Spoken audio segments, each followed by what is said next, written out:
you're new here, thanks for stopping by, and if you've been here before, welcome back. Today we're playing Professor Layton and the Diabolical Box.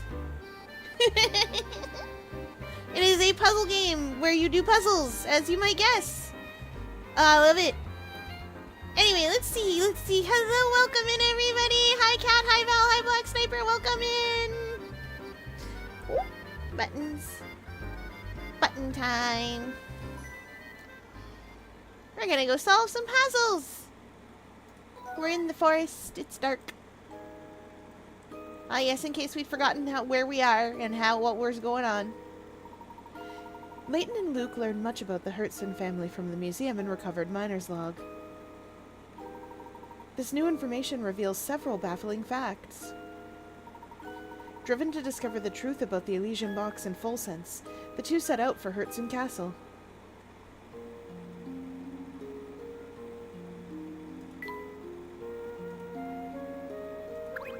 Ah!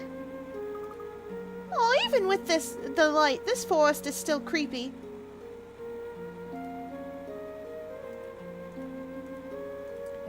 I love the music in here. Forest is 10 out of 10. That mushroom is a puzzle. Oh, over here. If that mushroom's not a puzzle, I will... Oh, a camera picture. You've taken a photo of the location. Something about it seems a bit off. This music is amazing. Yes. Hi, everybody. We gotta look at my... Oh, no, not that. We gotta look in here. Oh, there's only 2 more pictures.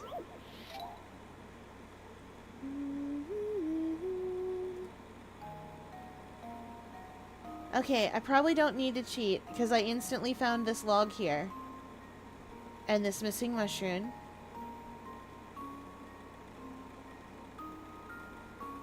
Well, let's get those, and then maybe I'll need to cheat. Just leave it to me. Can't say the music is similar to Professor Layton versus Phoenix Wright, because this game came first. It did. They should be similar. Don't worry, we are going to play that game too. Here goes. The music does slap. After seeing you play Reprieve. That was almost too easy. Reprieve was delightful. I do not think I could keep up. I think I could keep up with it if I was playing it. But I don't think I could keep up with it if I wasn't playing it. You know what I mean? I definitely saw you move very, very fast. Val became a Sonic the Hedgehog. Alright, now, chat. If you ever want to cheat at a Spot the Difference puzzle, and you really want to cheat, what you do, usually Spot the Difference puzzles are side by side. So you look at it like you're looking at a magic eye picture. If you know how to see magic eye pictures, you can solve all Spot the Difference puzzles basically instantly. Because it'll light up. I don't know how to explain what I mean by light up. It stands out what the difference is.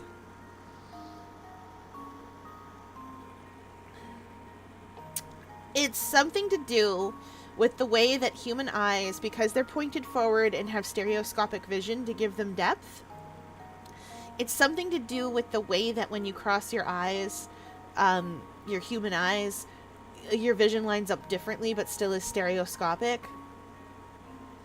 It's sort of... It's crossing your eyes to make them do the 3D glasses thing. But without 3D glasses on, I guess, is the best way to sort of explain that. I'm not very good at explaining how it works, but just trust me that it does. Oh, never mind, I see it instantly. I didn't have to do it. Just leave it to me.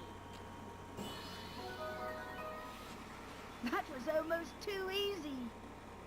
This one I would have to turn sideways to look at because it's not lined up right, but I'm gonna do it. There's a hidden puzzle somewhere out there. Somehow this music is relaxing, but also deeply distressing. Hint coin. Where was the other difference? There's one here. Why is that a puzzle? Oh, look! Oh, I found a hidden puzzle! Nah, that's some octopus stuff. Oh no.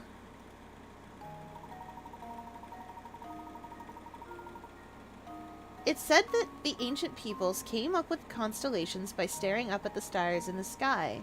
Here's a star-laden puzzle to celebrate their achievements. Below is a 6x6 grid of sky and stars arranged into 9 larger blocks. Move these larger blocks so that each row and column contains 3 stars. Blocks with no surrounding outlines can't be moved. Oh, it's Sudoku for stars! Okay.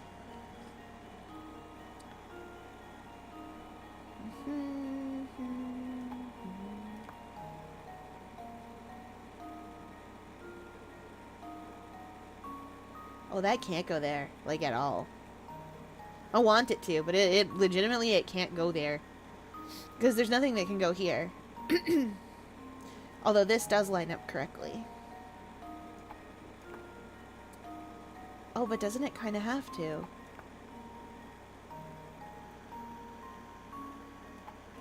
I think it...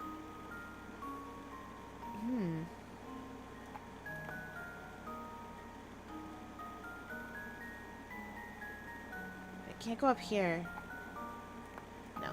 This can go up here. Okay. This can and has to go up here.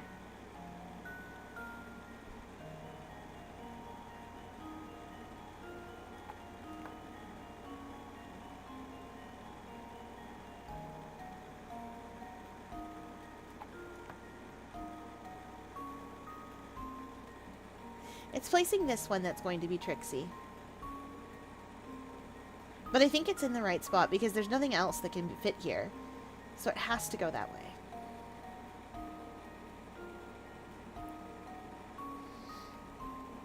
Oh, this one wants me to hit the submit button. Danger. Is this right? Mimo.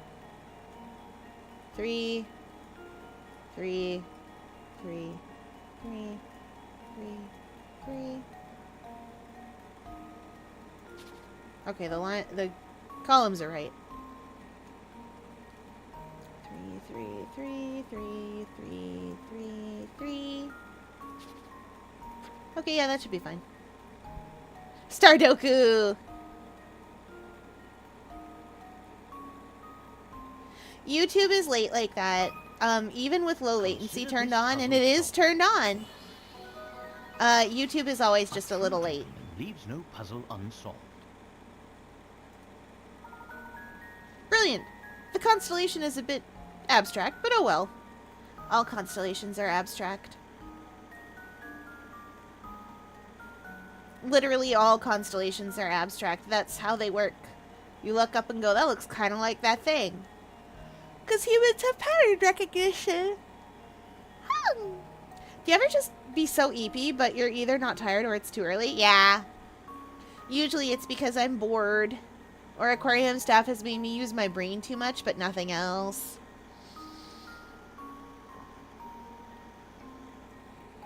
Or I've sat still too long. That happens too.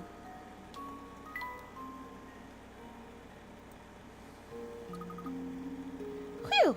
That wasn't easy. Luke, I don't know what you're talking about. It took me like hardly 5 minutes.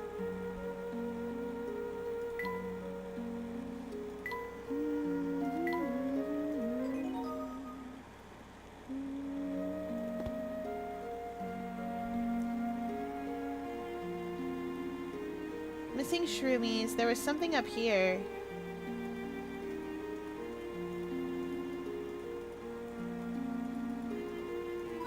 Yeah, there it is. Okay, Shroomy. This mushroom has got poison written all over it. Okay, Shroomy, you're obviously a puzzle. Look at this strange mushroom, Professor. Curious. I've never seen this type before. Let me study it just a moment before we move on. I feel like, Professor, that this is a bad idea. Oh, cheese whiz. Okay. Collect all of the mushrooms in the forest as you pass through. Each circular clearing on the map contains mushrooms. You don't want to spend too long in this creepy forest, though, so find the quickest route through that visits each clearing only once. Stay on the roadways. What if I don't want to?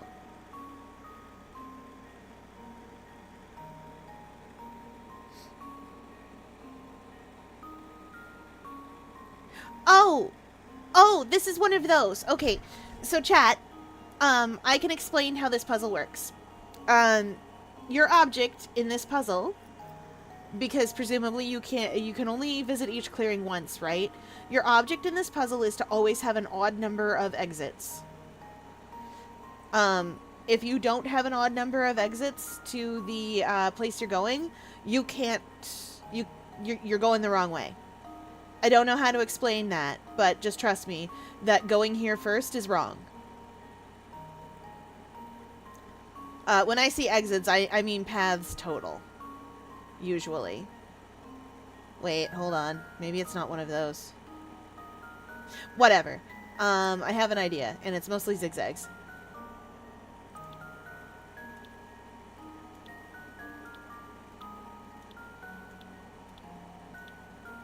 Because if I come down like this... Yeah, because if I don't come down like this, there's no way to come back up. Because the start is here, right? So I'm probably going to end up like this. Almost certainly that's going to be the way that I end up. Or at least definitely like that. I might end up here, but I doubt it.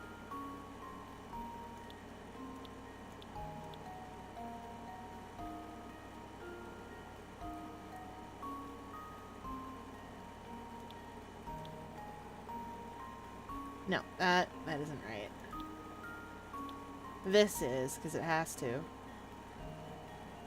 Can I sort of zigzag my way? Will this work? Can I zigzag like this? And then... Yeah, I can. That should hit everything. I don't know if it's quickest, but it definitely hits everything.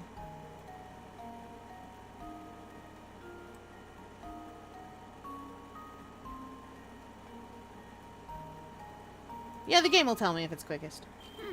Ooh, basic sketch is done. Nice. Piece of cake. Do, do, do, do, do. Mushtastic! Oh. I guess you realized you don't need to use every single path. No, I just started tracing to try to draw lines. Why would I need to use every single path? You can't. Now that your curiosity is satisfied, can we please move on, Professor? Game has a thing about self-hate in it, and suddenly Val needs to do art about it. I understand.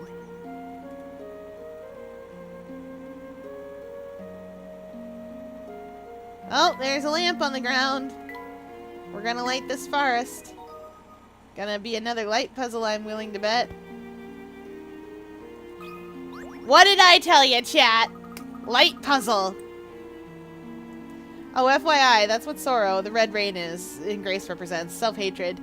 Oh yeah, no, I've seen it before because I've seen art that you reblogged, and also you showed me that. And it looks really cool. I think it's neat. I like the umbrella motif with the red rain. Makes me happy.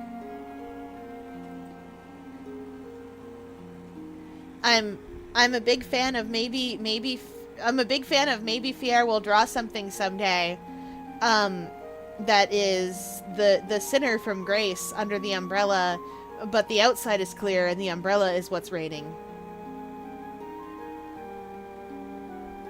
Because why not?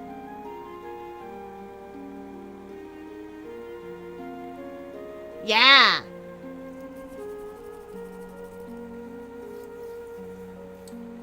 I do not always draw good, but I can do that much. The designs in Roblox and the designs for the Sinner from Grace are very similar to the way that I make my little peg chibis.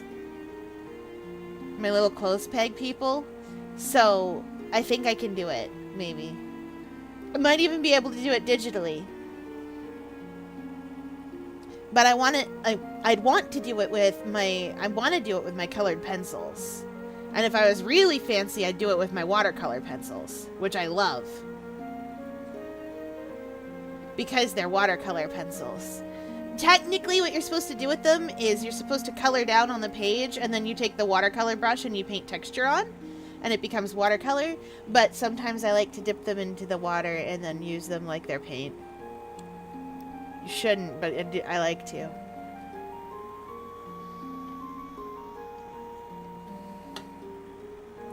Professor, I hate to say it again, but I think we need a little more light out here.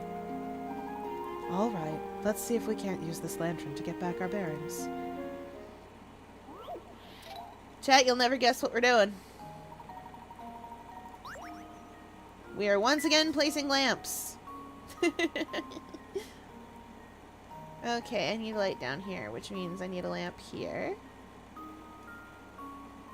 And if I have a lamp here, it'll light that, and that, and all of that.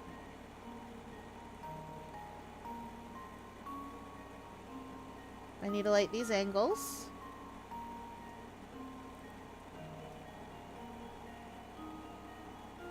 This will get all of this, and all of that.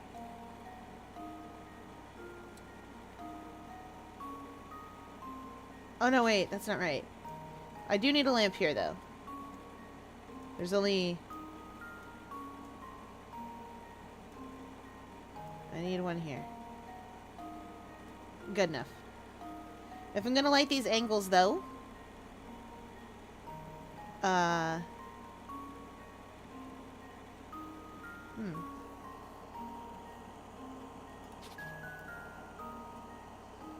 Let me try something. Lamp here. Lamp there.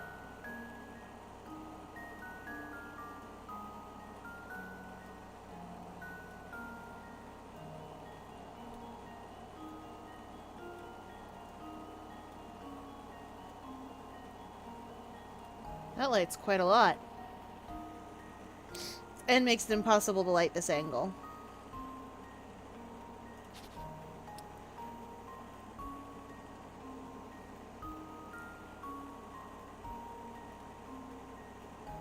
Lamp here. Lamp there. Lamp here.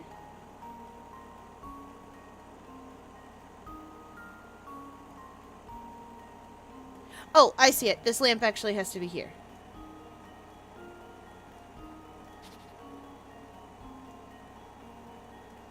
Here. There. Here. There. Those lamps have to go there. There's no other place for them to be. Because of the angles. Which means that we need a lamp here.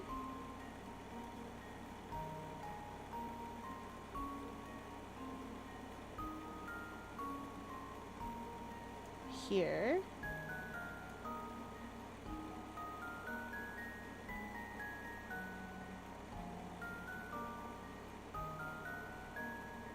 I think that's it.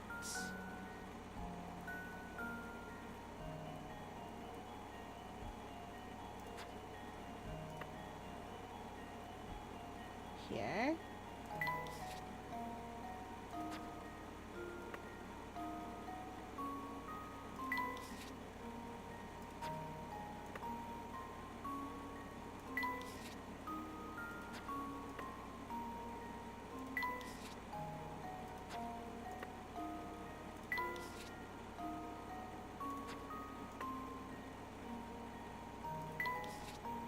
Now, just to be sure,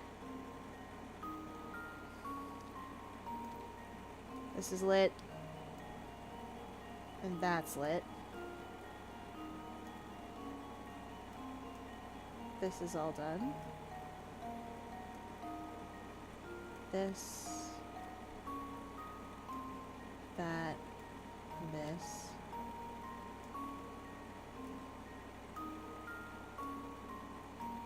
All the way down the back. And that. That's lit. And then all the way up here. Okay. And there. It's lit.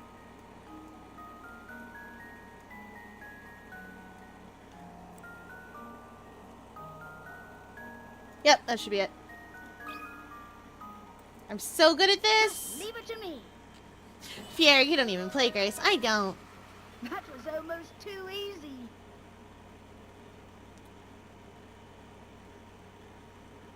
Oh. Oh.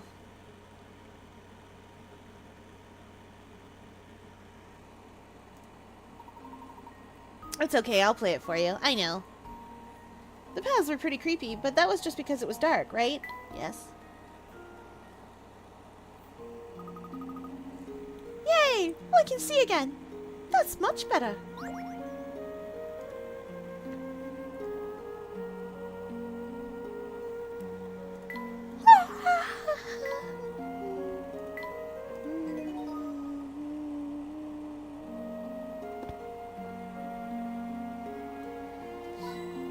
Oh.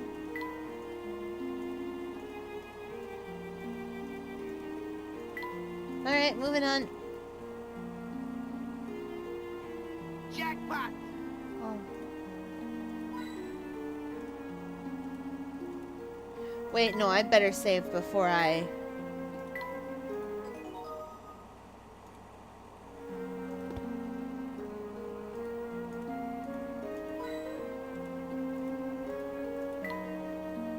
That's Hurtson Castle up there.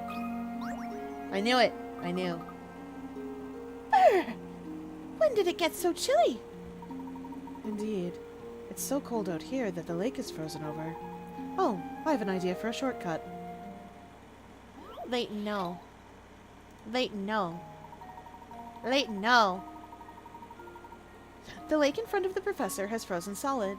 The ice is thick enough to stand on, but so slippery that any movement in any direction causes him to slide uncontrollably in that direction, until he hits a wall. When stationary, you can change the professor's direction by tapping the arrows around him. Can you guide the professor through this slippery lake to the goal? Yes. Here.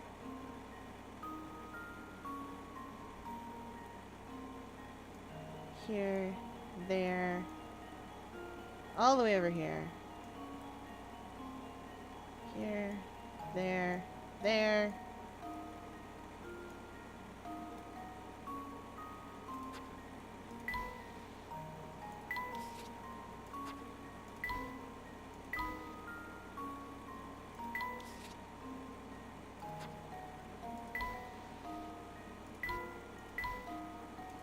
Chat, you'll never guess who played Chip's Challenge as a child. It was To me. test my theory. And there we have it. Man, getting those ice skates was the best thing I ever did in any levels that had them. You guys, I need to play Windows 3.1 packs for you. I need to play the Windows 3.1 Entertainment Pack for you. We're going to play Chip's Challenge. We're going to play a little bit of Ski Free. We're going to play Free Cell for no reason. We're gonna play Rodent's Revenge. We're gonna play Jez Ball. Y'all don't know what Jez Ball is, but I do. We're gonna play Pipe Dream. I'll make you all suffer my games of the youth. I know I keep saying I'm doing a sleepover, and I keep getting it prepared, and then life keeps happening to me. I had it prepared for August, and then there was going to be surgery, so I had to put it off, and then I had it prepared. Not surgery for me, don't worry, I'm fine. Aquarium staff would never cut me open because I'm 4 centimeters tall, and they don't know what would happen. And then I was going to prepare it for September, and then life happened about it, and then I was like, okay, we're going to do this. We're going to do this, darn it. We're going to play silly video games from when I was very small. It wasn't as small as I am now. I mean, I was smaller. You know what I'm trying to say. Whew! That was super slippery, but you can't stop now. Fier, can I be for real for a sec? Yeah? Sometimes I forget you follow my Tumblr. Surprise! Across England as well as could be hoped for, but we can't stop here. Off we go.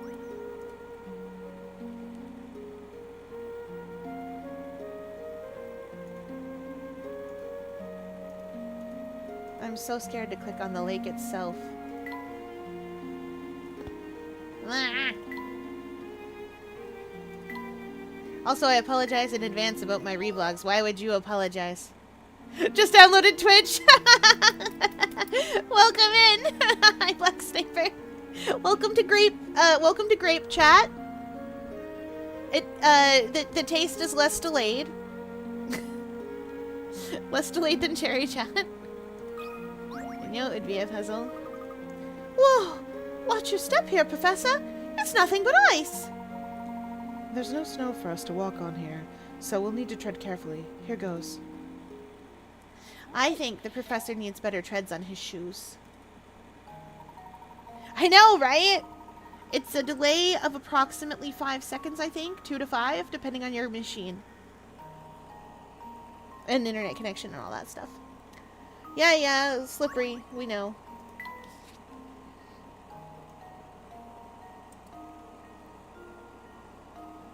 Oh, I need to get to the goal from here.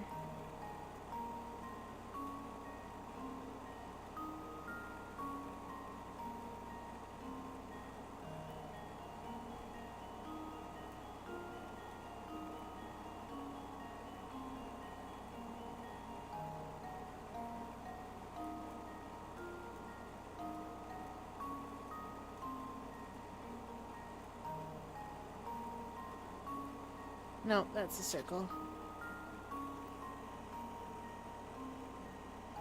I guess technically there's a couple of ways to this goal, but none of them are reachable by me like this.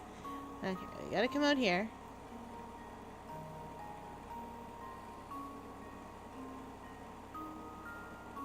Definitely need to go this way.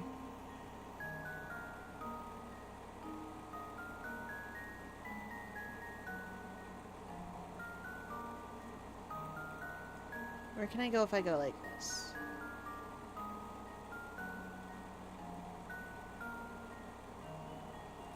No.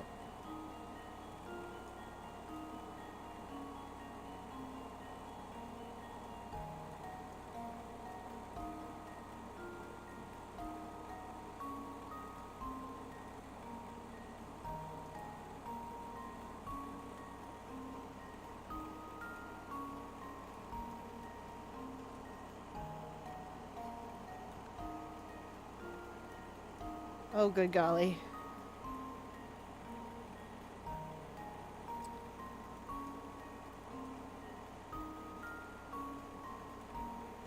This is a long one, chat.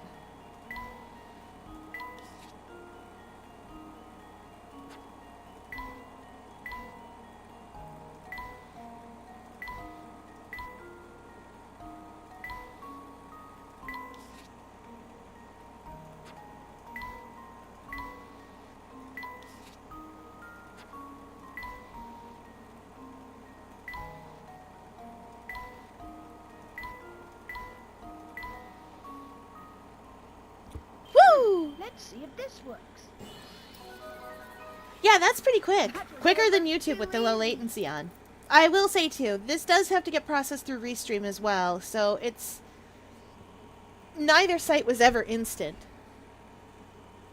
But there is a slight bit more delay. You made it! Feels like you're getting the hang of these puzzles. Well, just the same, if you ever come across a frozen lake in real life, be sure to keep off it. Those things are dangerous.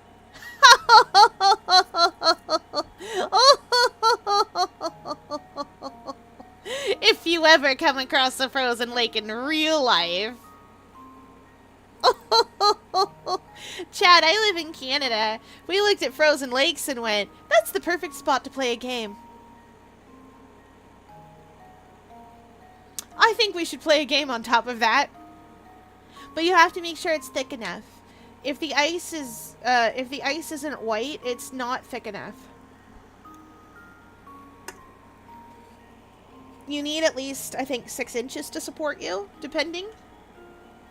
And so if the ice isn't thick enough, if the ice is gray or if the ice is black and it's on a lake, it is definitely not thick enough to support your weight. Unless you're me and you're only 4 centimeters tall. But also, I can breathe in the water, so I'm not picky. I never touched natural snow or ice. From friends of mine who had never touched it until they were adults because they came here from far away places where they don't have that. I am given to understand it is wetter than they expected. And it doesn't feel... It crunches in a way they did not expect. I had one of my friends described it like she thought it was going to be like playing with flour or cornstarch, or like a bit like cotton fluff, maybe. It is not quite like that. Not like the fridge at all. A little bit. The ice that gets inside of the freezer, if you leave it without defrosting it for a long time, if you scrape at that, there is a type of snow that packs that way. It's not the type that we usually have here, but there is a type of snow that packs that way.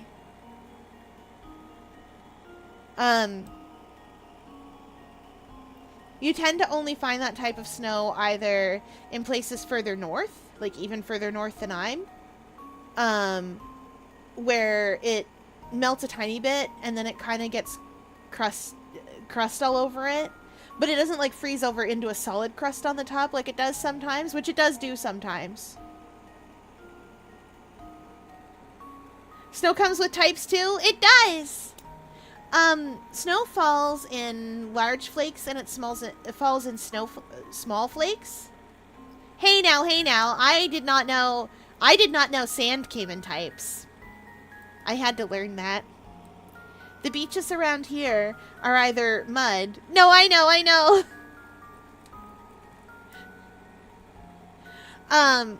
Well, yeah, but that's because you've seen snow before in your life. Probably, presumably. Maybe. I don't know if... I don't think you have snow. No, it's okay. You don't have to apologize. I just assume everyone knows how to skate. I assume everyone knows how to do 3 things. Skate, ski, and swim. I know people who know how to do none of those things. And I'm shocked every time. Every time I forget, I'm like, oh, I'm going to the pool. You want to come with? And I'll get, Fier, I can't swim. And I'm like, it's a wave pool. Do you want to come anyway? You can stand in it. There's a kiddie spot where there's a place where it won't even get over your shoulders. And then I get, no, I can't swim. And I'm like, oh. But yes, it comes in different types, and it's to do with a bunch of different things.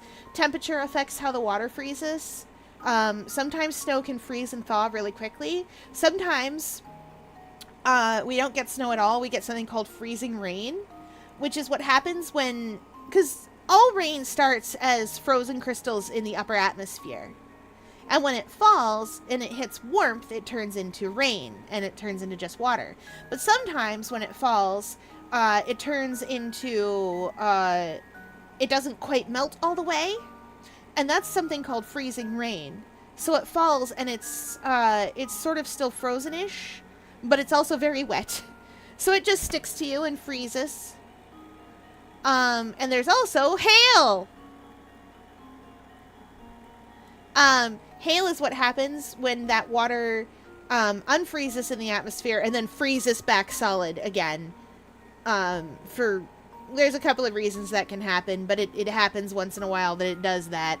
And then it is just a really... Yeah, those ice bullets, those can get really big.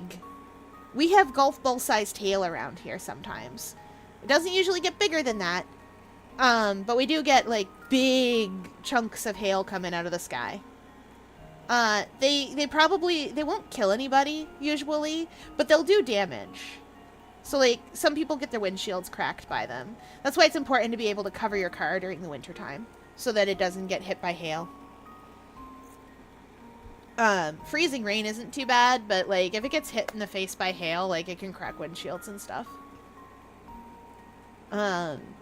It doesn't usually crack windows, because our windows and stuff are designed to deal with that. Like, we don't build our buildings such a way that the snow and ice will cause them problems. Oh, sorry. Except for one So the place that I came from before, back when I was still in a private collection, before I was in an aquarium in the city, the place that I came from was cottage country, which is where people like to have their summer homes. And when people build summer homes, they don't believe in the winter. They forget it exists, and that their house will have to survive it. And so this lovely couple, with way more dollars than cents, they built this lovely, like, home in the style of those, like, Spanish or Greek, like, villas where they have, like, there's the house, and then you go up top, and the roof is just, like, a flat, like, the whole roof is just, like, a flat patio that you can sit on and, like, chill out on top of, and there's nothing on top of that, but it is flat. It did not occur to them that they would need to have snow clearing in the wintertime. So anyway, they were very displeased. They were very displeased when they came back the next summer and found that their house had caved in. Because there are rules about the way that you have to slope your roofs here and the angle which they have to be sloped.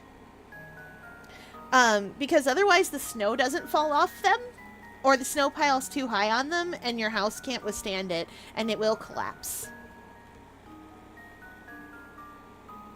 So those are things. It's different with like an apartment building or something that's designed differently, but like a single dwelling house, like a cottage or something, there's rules about it. Ooh, I just remembered. Somehow the weather stopped giving us those, so I just realized that I did touch natural ice from those pill-sized ice. Yes! They're not the best things to fall out of the sky. The best things is the tiny flakes. If snow is falling in great big flakes, that snowstorm's not going to last very long. But if it's falling in the teeny tiny flakes, it lasts forever. And it builds up so much. No snow to fear. Yeah! That's why the further north you go, the more you see those, like, children's drawing of a houses. Because we have to build them that way. Otherwise, snow just builds up on top of them.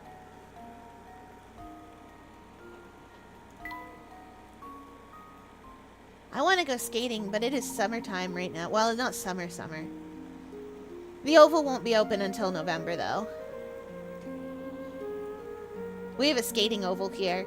It's outdoors, and we have rinks and stuff, too, that are indoors that can be open whenever, but there's a skating oval here that's open, and I like going skating on it because it's fun. I'm very small, though, so I have to be really careful, and aquarium staff has to go with me. Do I use my main or my pixel brush for the rain? Depends on what you want to communicate. If you use the pixel brush, it'll be a lot more jagged. It'll be a lot more jagged and like harm-inducing. But if you use the main sort of like the main brush that you usually use, it'll be a lot more smooth and it'll line up more to the character in question.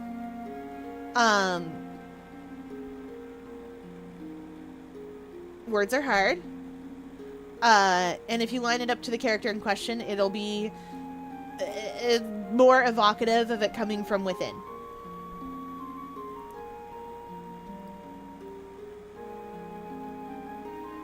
So it depends on what you want to emphasize, the hurt or the place it comes from. Well done. It's a miracle we both made it across without taking a tumble. I sense we're getting close, Luke. Let's keep moving.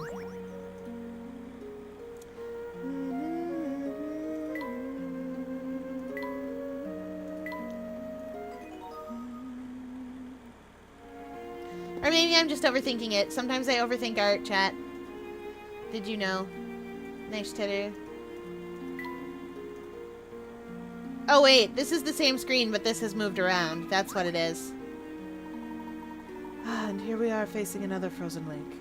It appears to be the only way across, so here we go. Why are there 3 frozen lakes, Leighton? Sir?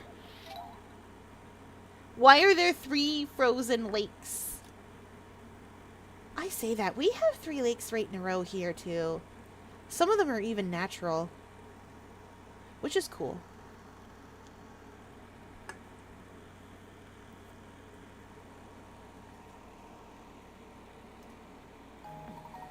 Oh boy.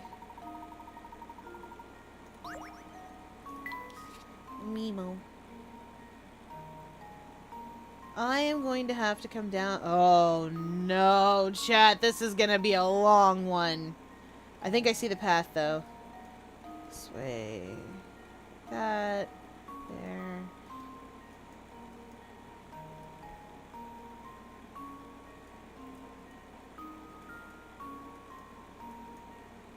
Whee! Okay, not as long as I thought.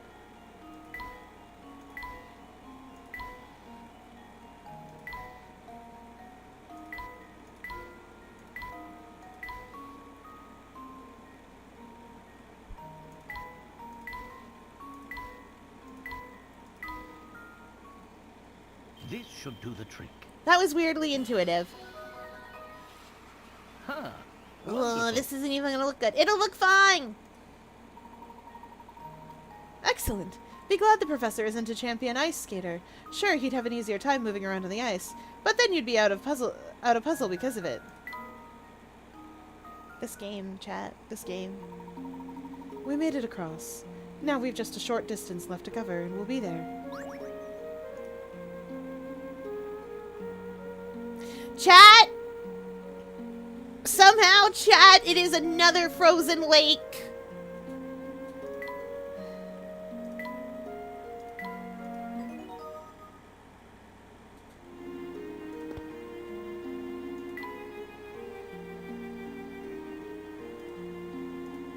Jackpot! Where do you see it, little guy? Okay.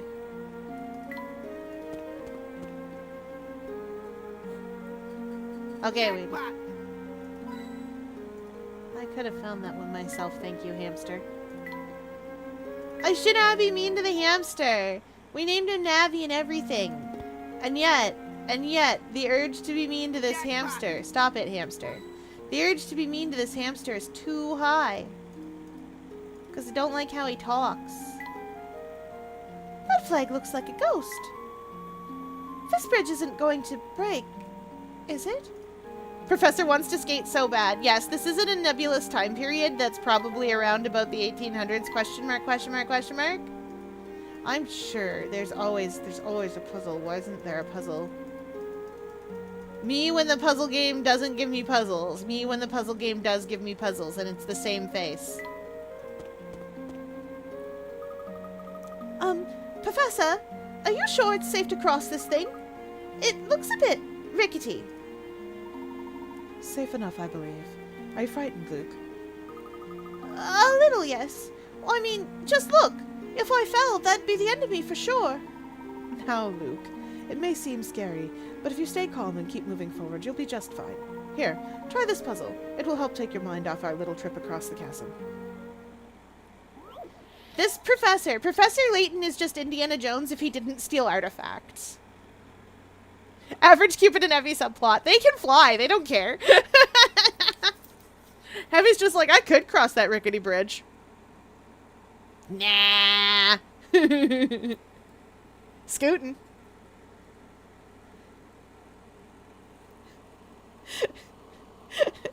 Average Hayes and Cupid subplot, though. Because he can't fly. And Cupid can't carry him. Alright, kid. I guess we're crossing a bridge. I wish Mom were here. Yeah, well.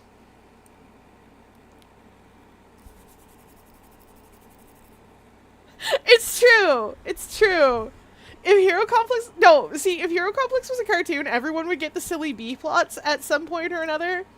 And you know silly family B-plots would be 100%, like, people's fave thing. Just... I can picture it in my mind. I can absolutely picture, like...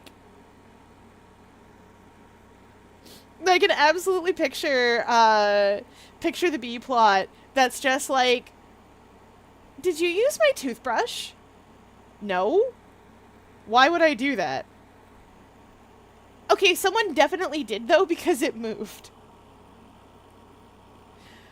Did you use it and forget? No, I would never do that. Okay.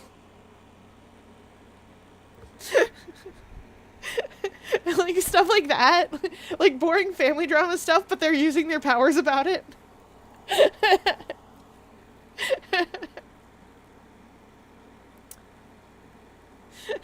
Evie teleporting to the store like 16 times to get the stuff for a diorama because Val forgot. Like, oh, I need this too. We're making a solar system diorama. Like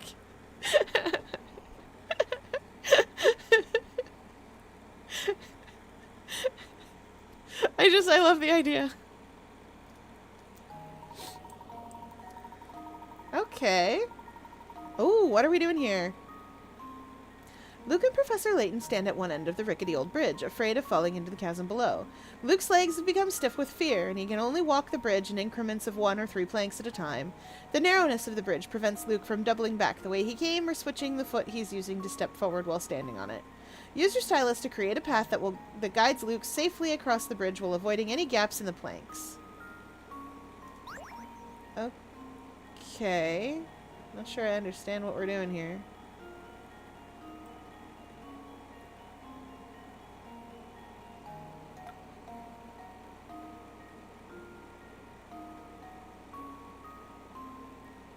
Oh! I see what we're doing here.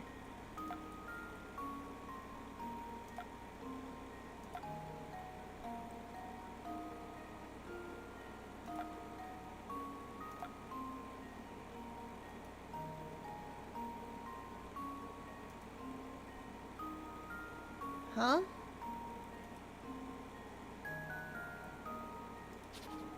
Oh!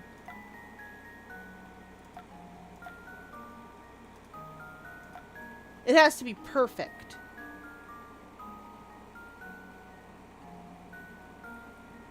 I think.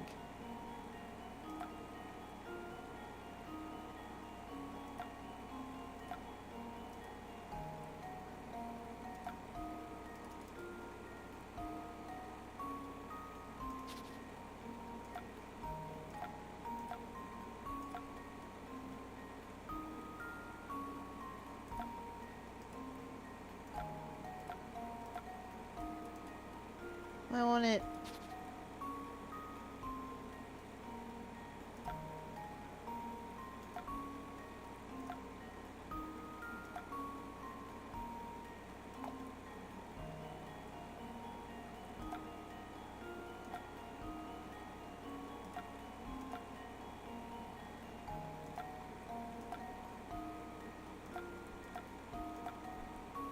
Wait.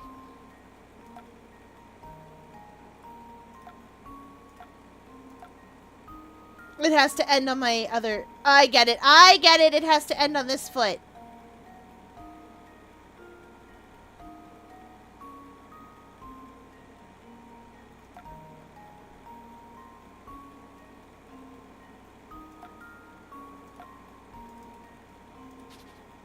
Okay, I'm on to you now.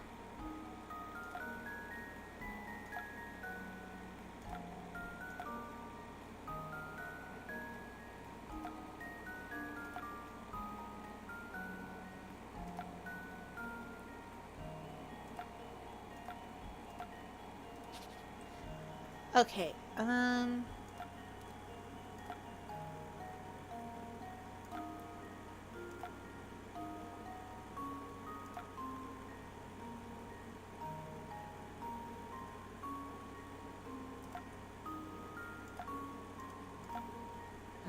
darn it. Okay. That means we have to have a left foot here.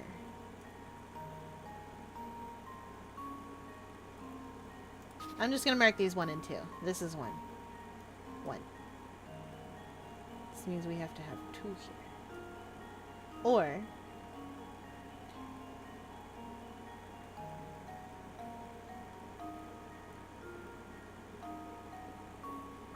No, we have to have 2 here because 1, 2, 3.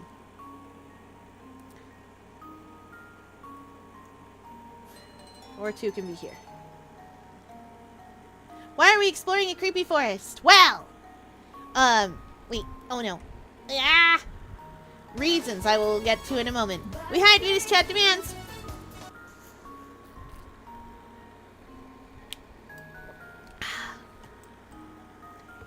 Huh. And a big stretch.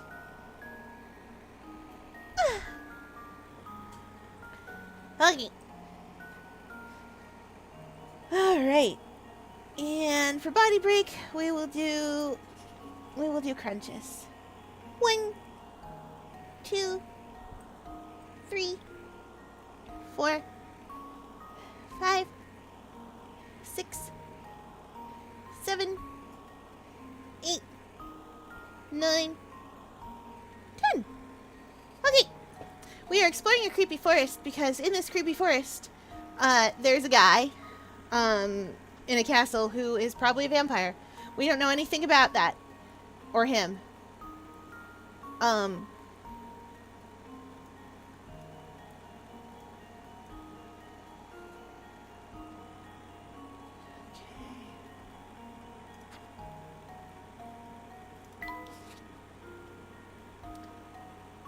You know what?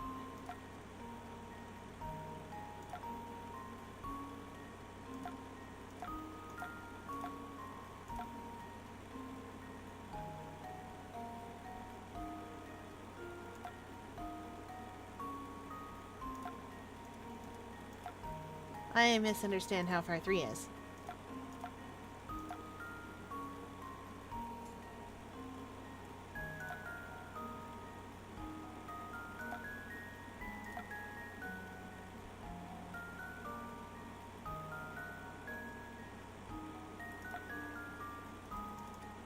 Yep, I definitely misunderstand how far 3 is.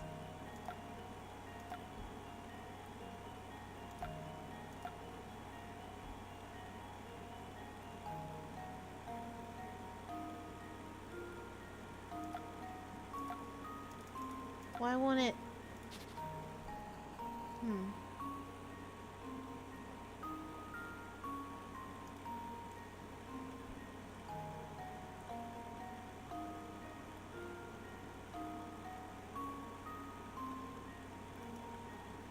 Okay.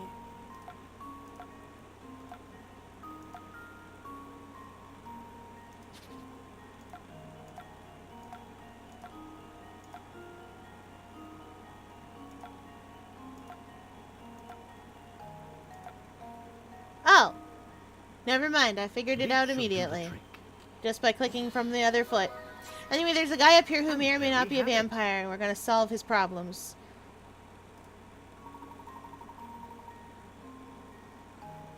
That was some fancy footwork. The 9th step you choose takes Luke to the goal. Make sure that's the last step you put down. Last step that you put down allows Luke to step forward with his left foot. I think he could have jumped. Well, I suppose I feel a little better, but this bridge still makes me nervous. Yeah, 'cause there's giant holes in it.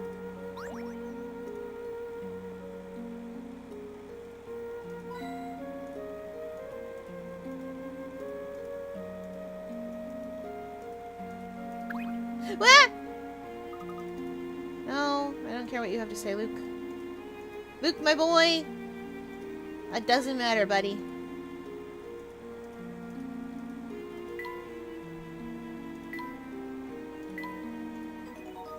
I don't think it looks bad. I bet it's good. You should show me.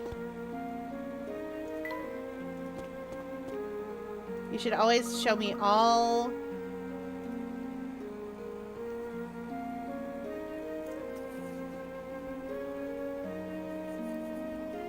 You should show me all of it.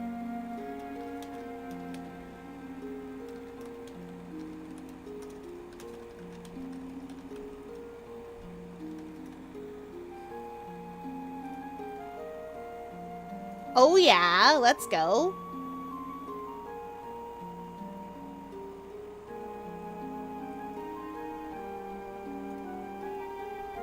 I also love that the umbrella isn't quite covering. Like, the rain's falling straight down, but the umbrella isn't quite getting it. That makes me happy. Like how sometimes your coping mechanism just doesn't work. Or like, you think that it should, and it just isn't, and it's really frustrating. Yeah. Wow, this place is even creepier looking up close. Feeling nervous again, are you? Not the slightest. Let's go, Professor. Gah! Somebody help me! What seems to be the problem, sir? There's a vampire in that castle. I thought I was a goner, but I managed to give him the slip. A real vampire?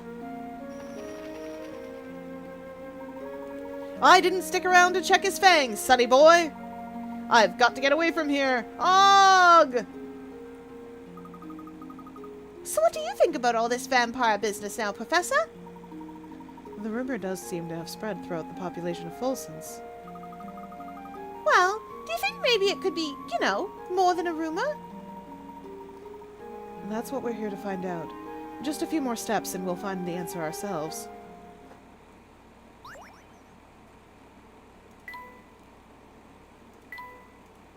I need to quit art forever. No, don't.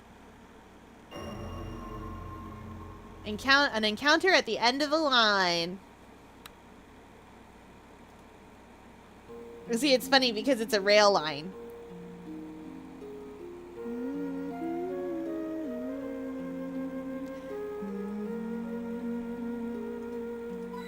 What?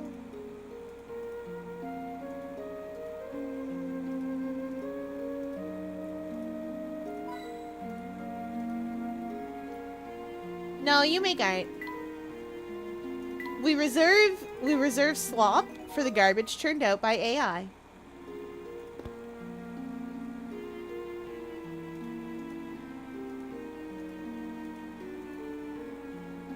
Yeah, you make art.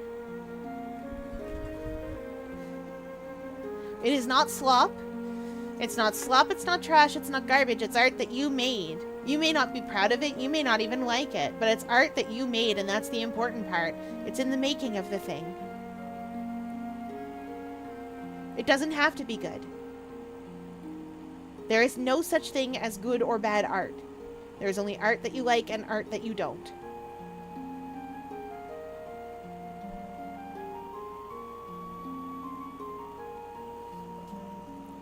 I can talk all day about grading technical skill on things like writing, like creative writing and stuff like that. I can talk all day about that. But that's different. If you're trying to practice a particular technique, that's different. You're trying to practice that technique. You are making art. That's a different thing than technique practice.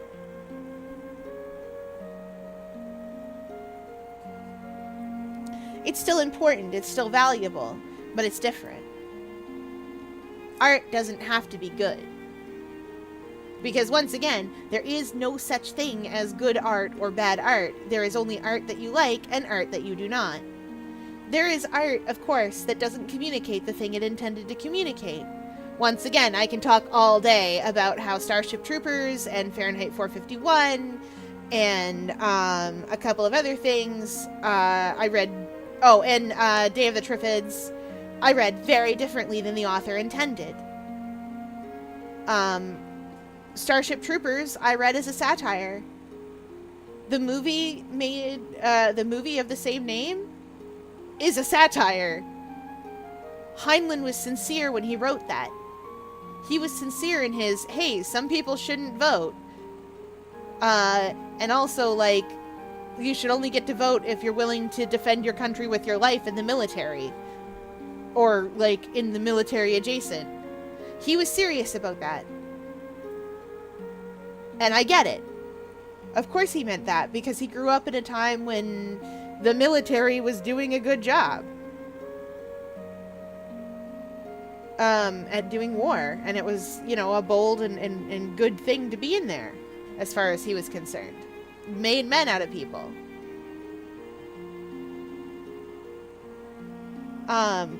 Fahrenheit 451? Do you know why Bradbury wrote Fahrenheit 451?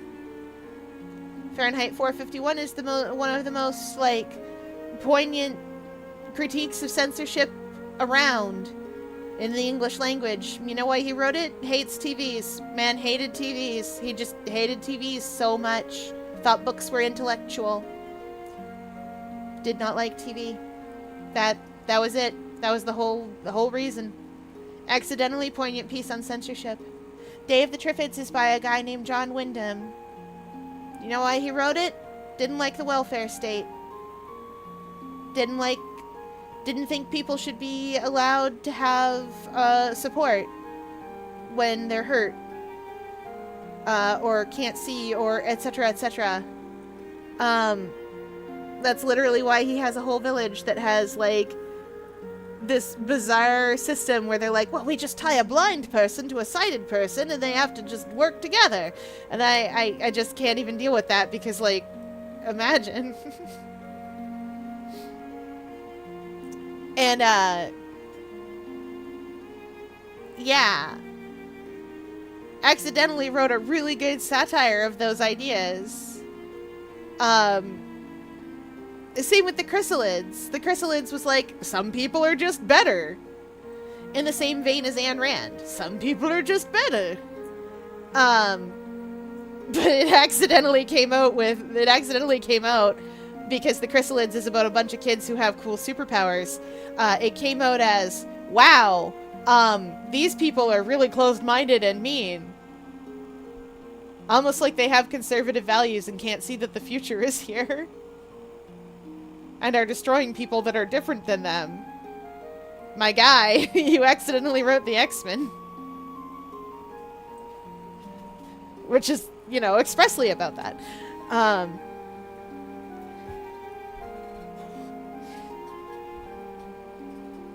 And also, yes, it's 100% the stuff your art teacher is apparently saying to you. Holy moly. What's wrong with your art teacher? Like, you've told me some of the things that have been said to you about your art. Ridiculous. Nonsense.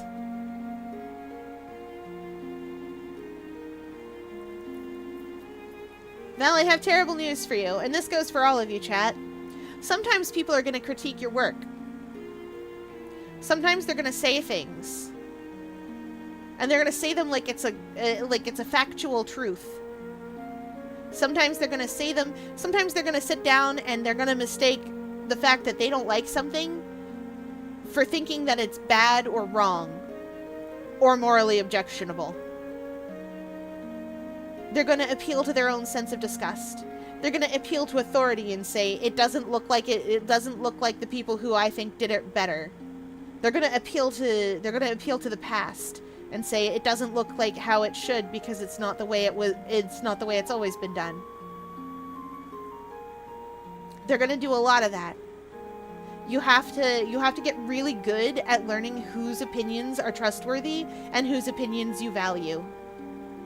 You cannot please everybody. I know, because I'm a little octopus and the aquarium director is mad at me like all the time.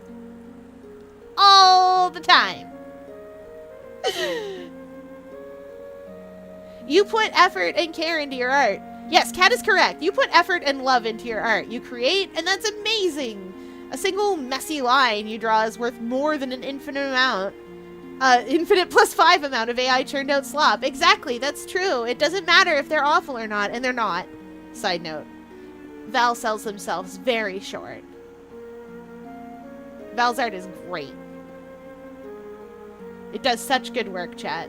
You don't understand.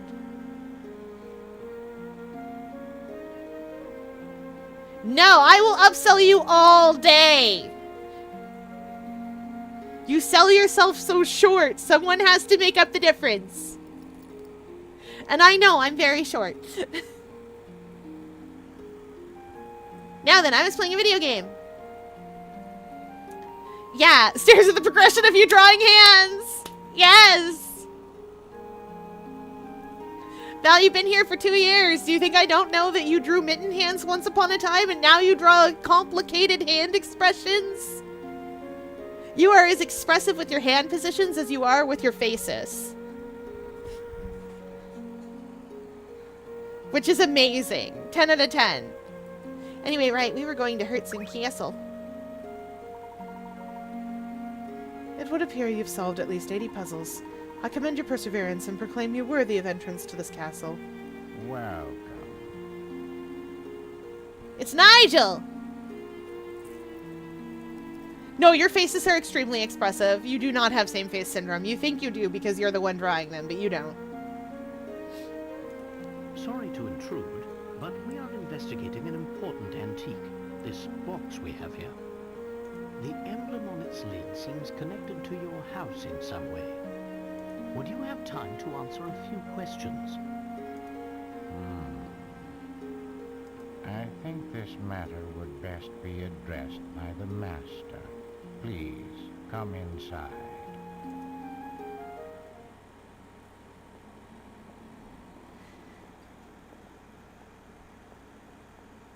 Wow, this place is really something else. Indeed, Luke. This castle is extremely impressive.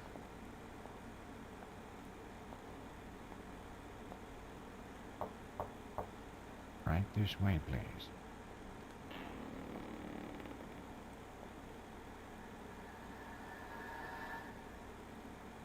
Good evening. Welcome to my house. So, if I understand correctly, you're saying people fear the box because they believe it kills anyone who opens it. Young Andre, yes, That's quite a absolutely. story, isn't it? Absolutely. It seems that the design on this box is connected to your family in some way. Can you tell me anything about this? It's true that it was a Herzen family heirloom. Although I parted with it a number of years ago.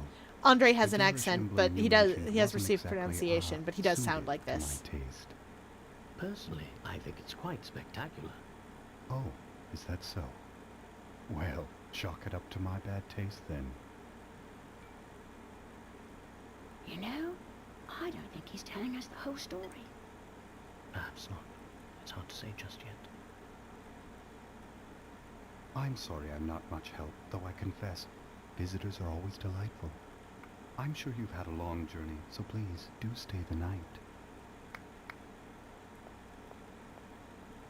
Prepare the quarters for our guests, Nigel. Yes, right away, Master.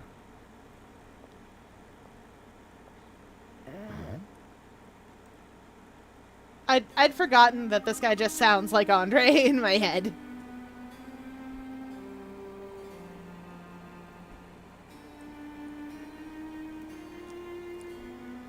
His voice is quiet, but it's deeper than you expect looking at him.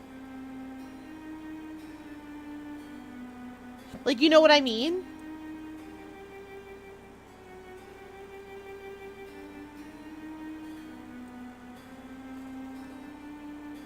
Wow, this is the poshest room I've ever seen. It's a room befitting the wealthiest and most influential family of Folsens. I have a hard time believing a place as pretty as this has a vampire lurking about it. Oh, you never know, Luke. Maybe Anton himself is a vampire, and you just haven't realized it yet. Anton? No way! He seemed like a perfectly nice guy to me. Wait a second. I thought you didn't believe in vampires. Are you pulling my leg? But there is something strange going on here, now that you mention it. Remember that picture we saw in the Herzen Museum? Anton was in it, wasn't he? Thing is, even though the photo was taken 50 years ago, Anton doesn't look a day older. So it's been bothering you too, has it? I can't quite understand how it could be possible. It's especially odd given that Mr. Beluga has clearly aged since the picture was taken. It would seem that both Anton and his castle warrant further examination. There's that famous latent intuition acting up again. I suppose you could say that, though I'd hardly call it famous. Why don't we start our exploration of the castle within this room? Good idea. Let's get to it.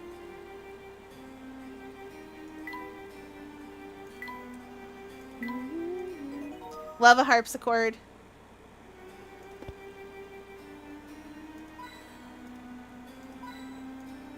So good at finding hint coins. So good at finding hint coins.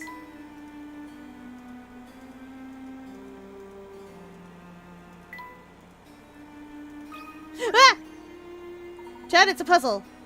Me when there's a puzzle in the puzzle game. That is a fascinating painting. Have you ever seen such a convincing illustration of a gala? Privy. From what we've seen of this castle, I'm certain the ball was extremely opulent. My, it's gotten late. There's time for a quick puzzle, but then it's off to sleep, all right? But, Professor! I don't want to go to bed. The couple in this piece seem to be dancing high in the air, floating impossibly near the chandelier. But, as it turns out, when viewed properly, there's nothing strange at all about this picture. If you look closely enough, one peculiar area of this painting hints at the reason the whole picture seems odd. Find the peculiar area and circle it to learn the truth.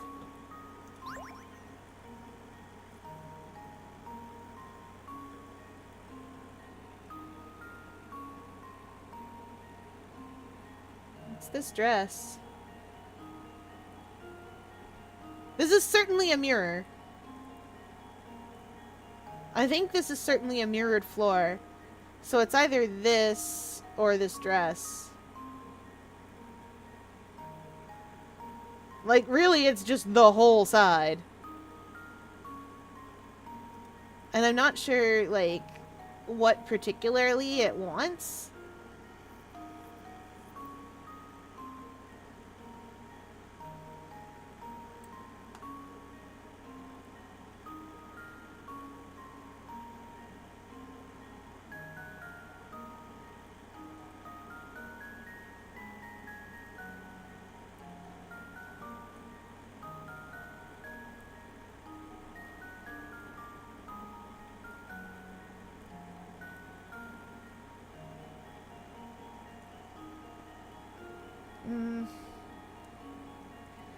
What does it want me to circle?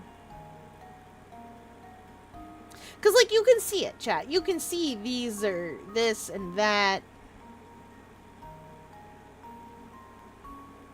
And maybe it wants this.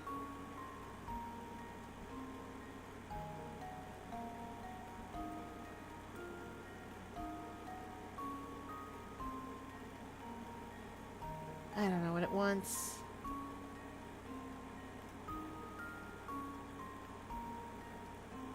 Let's go with that. Let's see if this works. Piece of cake. Because, like, it's obviously a mess all around. There we go. Yeah! Nice eye. The couple seem to be the only two people with a visible reflection on the floor. It seems that the scene in this painting isn't of the ball itself, but rather of its reflection in the ballroom floor. Perhaps the young couple out on the floor looked so happy together that the painter didn't want to ruin their dance by staring straight at them. Adorbs.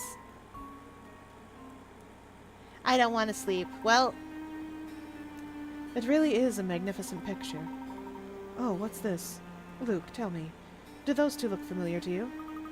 well, it looks like Anton. And is that Katya? Jackpot!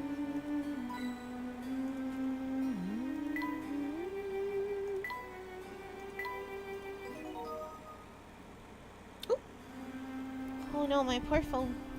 My phone is how I use moderate stream, though.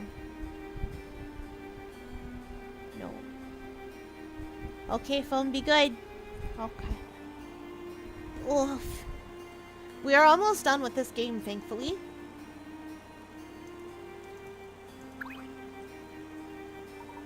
I say, look at this picture, Luke. Is that Folson's there? Oh, I think so. The artist's inscription down here says this painting is from 50 years old. It looks pretty much the same as the Folsons outside our window, though. What are you thinking, Professor? Oh, it's nothing. I was just pondering something. My, it's gotten late. It's been quite a day for us, so perhaps it is time to turn in. I know what Layton's thinking about. Yeah, well, I could use some sleep, Professor. Good night.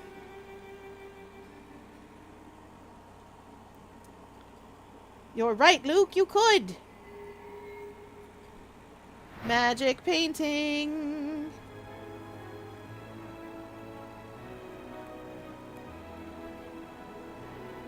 It's not a magic painting, chat. We're just getting a vision of the past. What? Professor, is that Katya?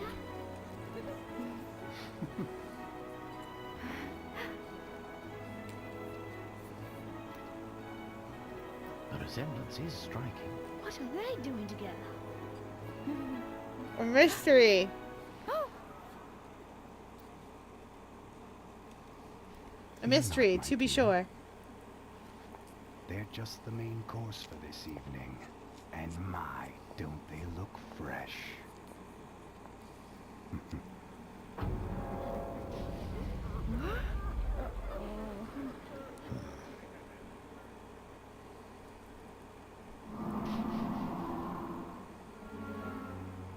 Oh, lovely. You're awake.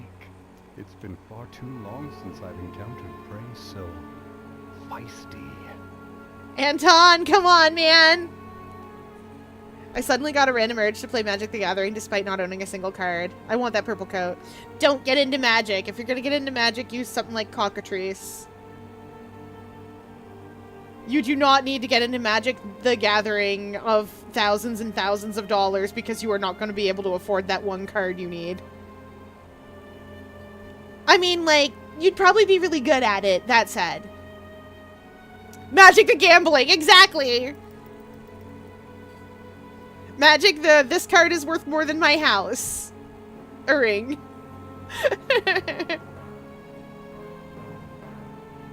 The real magic in Magic the Gathering is that the card is worth more than my home. Anton! What sort of madness is this?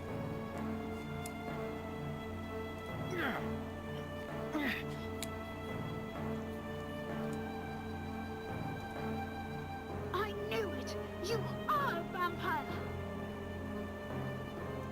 Well, if that's the case, it was rather foolish for you to venture here, wouldn't you say? Yes. Yes, I understand. I also want to play the idea of Magic. I love Magic.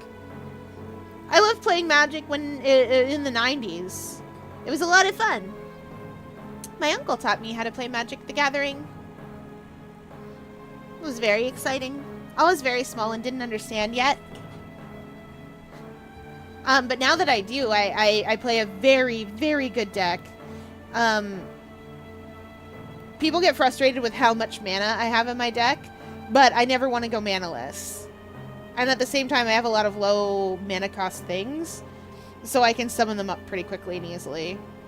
So I can just pack my field. I never have a dead draw. Well, sometimes, rarely I do, but mathematically it's extremely rare.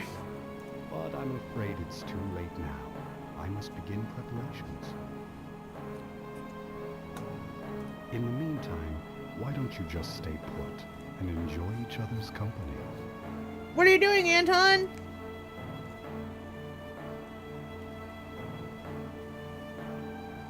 After all, it'll be your last chance. What are you doing, Anton?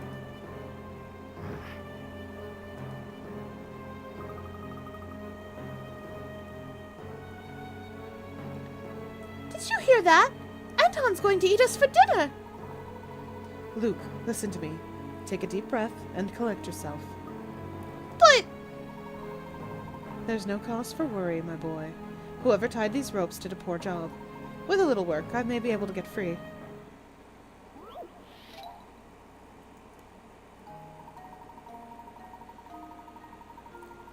A man sits bound by a long length of rope among several posts. While he has no hope of untying his bonds, he can still move his legs. Were he to stand up and run away, his long trail of ropes looks like it might catch at least one of the posts. He'll need to use his legs to pull up any posts that prevent him from running away before he can dash off.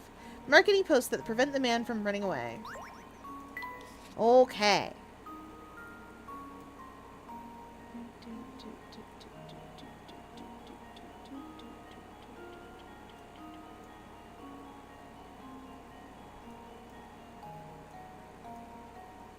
That one is inside.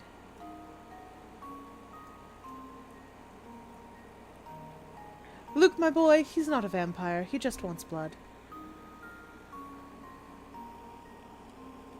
Luke, my boy, vampires aren't real. He's just like that.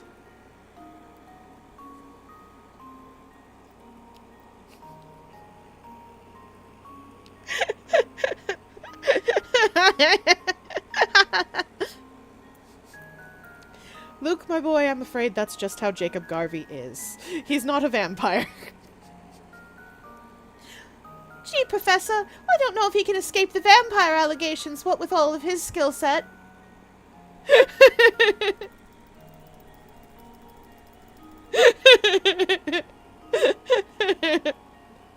Meanwhile, Mark somewhere going, that's what I've been saying. Look at him.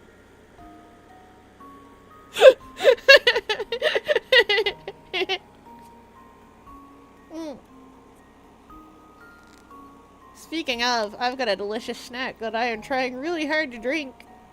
And it is just not wanting to come out of the bag.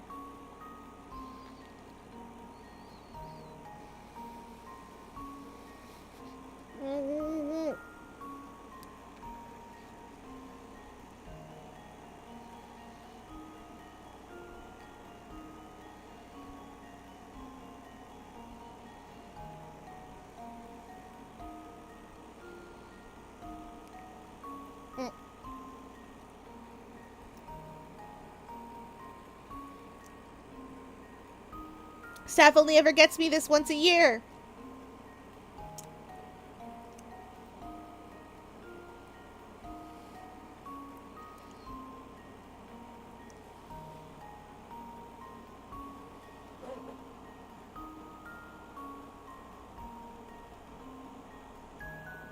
I have no ideas, but I must write. I understand. I thought I had no ideas today.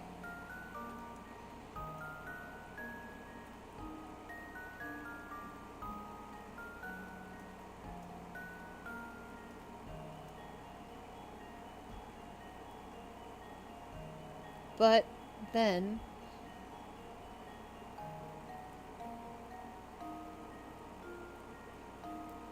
Oh my good gravy, this rope. My, but it does go on.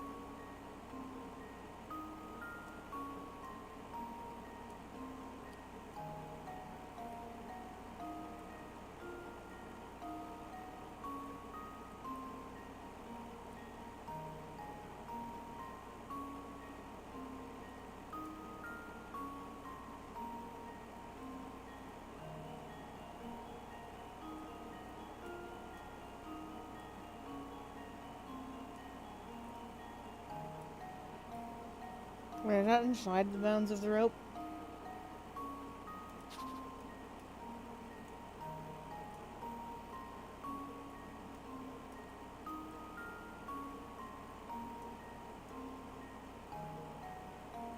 No, no it isn't. I think those are the only ones that it'll catch on.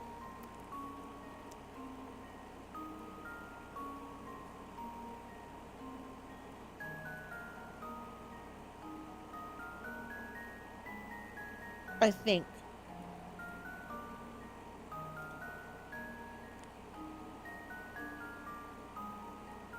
In fact, I don't even know if it'll catch on this one, even though it goes all the way around.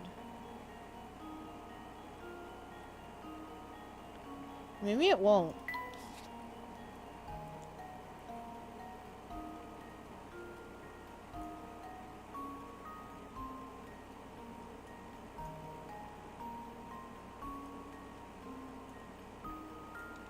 Oh, no, it doesn't. Because of this loop. Because of that loop, it doesn't. There's literally only one post. And it's this one. This should do the trick. A true gentleman leaves no puzzle unsolved.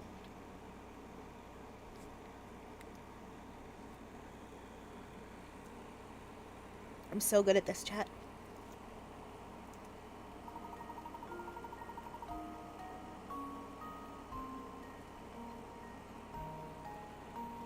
Oh, that's a way cleverer idea, is to mark the area encircled by the rope. I didn't even do that.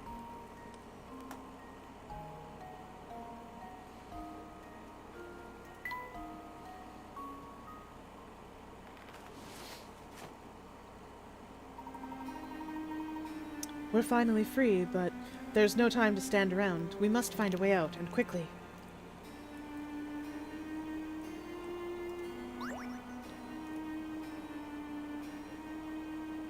Found one! Go away, hamster. I can do it myself. There are some rather dangerous-looking items around here. Well, I'm sure glad I didn't get locked up in a pair of these. Oh. Average Cupid behavior.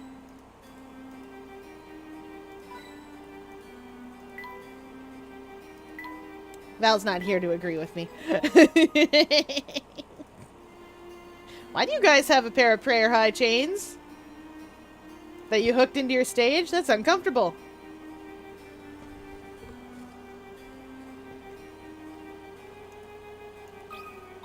It's a puzzle.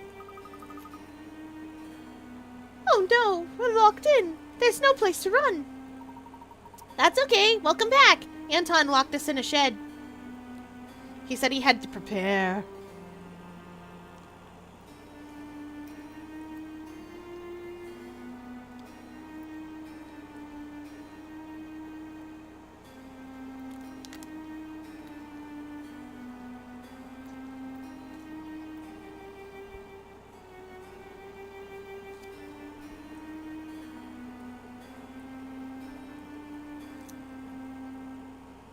So anyway, he's preparing the preparations.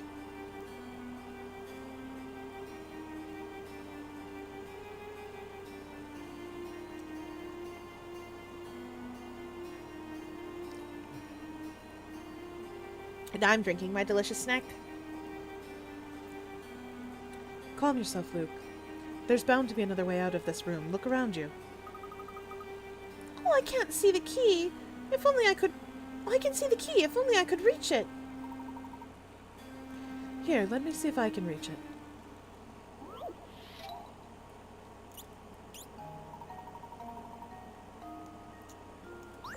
No!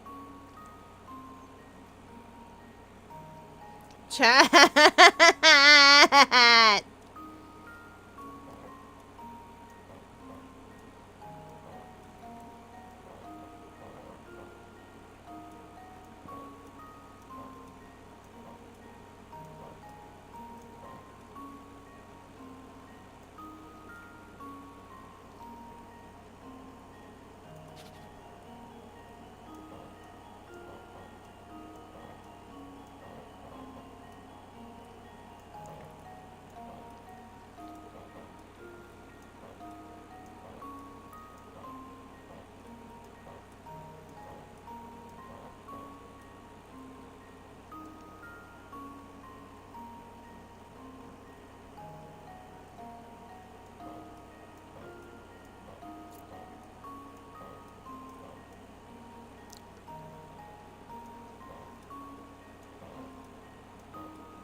People are eating my art. For what reason?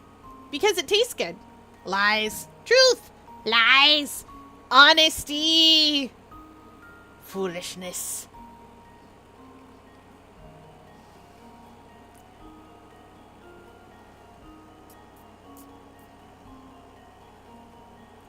Well, I can do that. Deception, disgrace, evil as plain as the scar on his face, an outrage.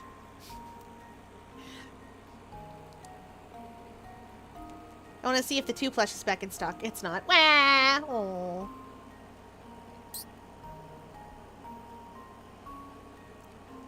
I'm sorry. Okay, we literally have to move that in order to get any free play at all. I think maybe I'm just moving the key out too early.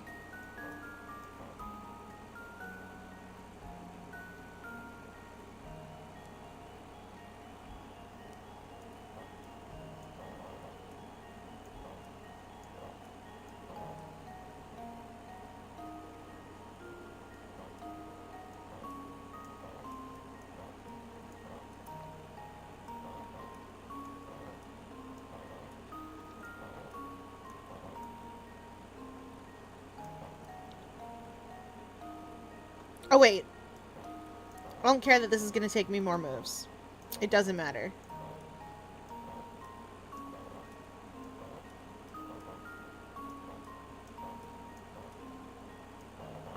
I literally just had to reverse everything. And now to test my theory. A true gentleman leaves no puzzle unsolved. You can do that in like 28 moves, probably. I don't know the correct number, but there we are. The door outside is unlocked now. Freedom is ours, Luke. You got a diary key. Sweet. Let's look at that diary entry. I don't know how many days have passed with me waiting to hear back from her. It's been so long, in fact, that even trying to figure out when I sent that letter has become difficult. Maybe she really doesn't love me. Maybe she's living in some other town, happily married to another man. You know what annoys me so much? I tried to talk to my family. I get yelled at by my sister because I wasn't a part of the conversation. Oh. Rude.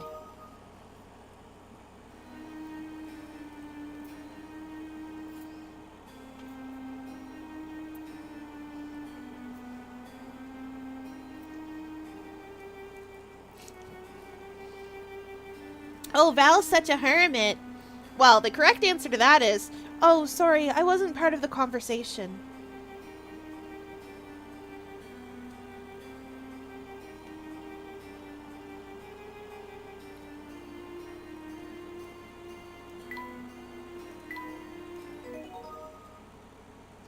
if you really, really want to get mean about it, you can do what Aquarium Staff does sometimes. See, Aquarium Staff is science-men's, all science-men's all the way down, except for Aquarium Security. Wah! Welcome in, hello, readers! Arcade Raid, we bring snacks and prizes. Hi, hello, everybody. Welcome in, beep beep. Hi. Right, for those of you that don't know, I'm Fiera Luna, and I play games on the internet. If you're new here, thanks for stopping by, and if you've been here before, welcome back. I am a 4-centimeter tall Dumbo octopus living in the Horatio Lear Memorial Aquarium, and streaming is my enrichment. I do that every night, except when the science-men are doing science about it. Sometimes they need to do nighttime science. I don't know why, they're just weird like that. It's okay, but generally speaking, I am here every night from 8 to 11 in Atlantic. I am bad at time though, so don't always quote me on that. Welcome in, everybody. Hi, the Rainbow Goblin Empress. Hi, Fractabellum. Hello, everybody. How was stream? Was it fun? Did you have a good time? What were you all doing? Were you having fun? Tonight we were playing a new game called Creature Kind. Oh, that sounds fun. And thank you for the follow. My follows are all anonymous because I believe in lurkers' rights. So you may follow without being called out, but they still do the same thing for the channel. They still support the channel and help it grow and do all those things, all those nice things that the internet likes for things to happen. They make line go up. The internet loves it when line go up. I learned that. Humans love it when line go up. That's why they like Balatro so much. And other such games where line but go up. What's Creature Kind? I've never heard of it. It sounds fun. Alright. We are playing Professor Layton. We are near the end of the Diabolical Box, which is the second Layton game after the Curious Village, which we have already played. We are in the last-ish sort of bit. Yeah, I know there's hint coins around. I don't need a hamster to tell me that. I bet that's a puzzle. It wasn't. This door won't budge. But I don't see any kind of lock on it. Good point. This door must be controlled by some sort of device positioned elsewhere. Let's head down from here and see what else is around. It's a deck builder game with a custom party mechanic. The story is the world's supply of mana is waning faster than it replenishes, and we're persuading monsters to help save magic. Oh! So far I have Hajbi, wheelchair, I see Hajbi, wheelchair, BIPOC, and a confirmed NB character, so it's great visibility. Yay! Debating monsters and other humans, and like, it's wild and gay positive. Yay! Yes.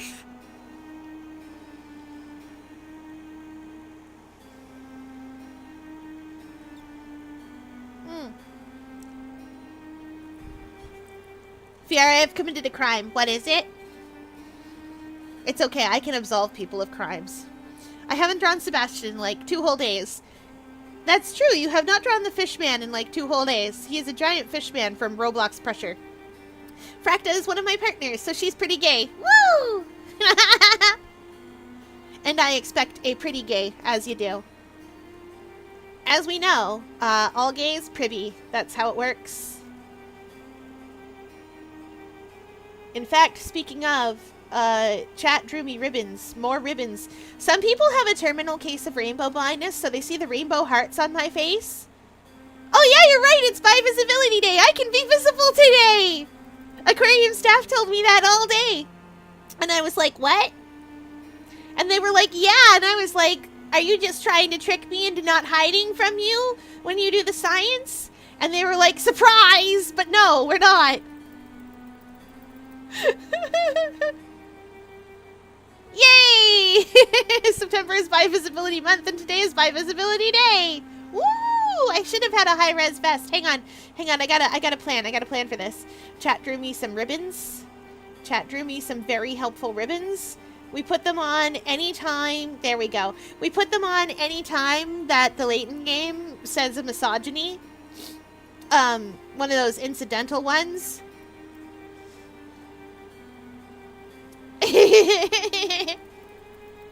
This is to help with the terminal case of rainbow blindness that some people have. Val drew me the ribbons on my fins, my ear bits. They look like ears to humans, I'm given to understand. And the one on my one tentacle and the other little pixely ribbons are drawn by Kat. And they're beautiful. Stop arguing over whose is worse! But like, you guys are arguing over like that one Fallout vault where everybody is trying to make them vote for the other guy.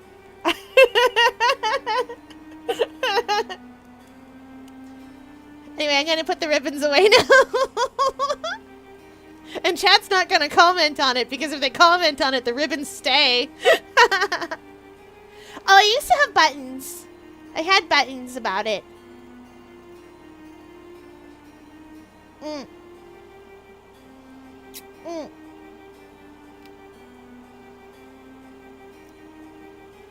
But I'm big on keeping the umbrella term. Because despite the fact that I am an octopus, we will all burn in the same fire if we don't have an umbrella term. That's how it works. Ooh! Back in June, I did a series of panel events where we had a guest panel talking about queer experience with identity and erasure and just connecting, and I did an Ace Spy Pan and Trans Envy edition. Woo! Fun! Right, we were fleeing a castle, chat.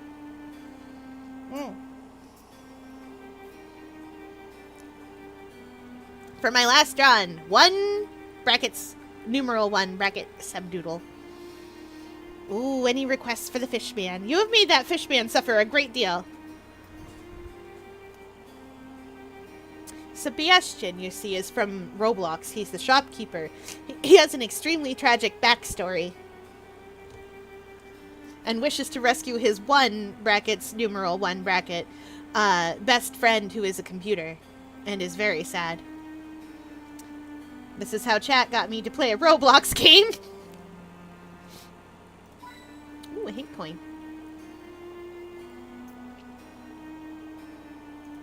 Mm. Oh. That's just back here. Okay. That door won't budge, so here we go. Umbrella is important. I like my quilt bag umbrella. And the panels were fun. Yeah! Oh, I like that! I like that acronym! It's so easy to remember. I'm gonna pop out and take a thing. Have a great night. Good night! Thank you for stopping by the raid and all that. Have fun! I'm gonna remember that for later.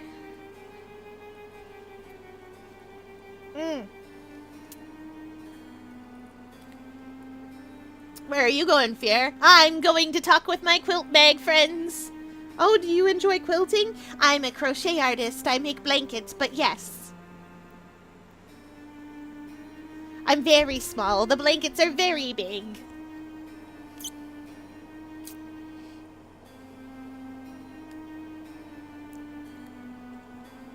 It's so good. I'm keeping it. I will bring it to everyone else. I need to remember it. I need to put it in... I need to put it in a Discord. I am sipping away at my delicious snack. It is Halloween flavored.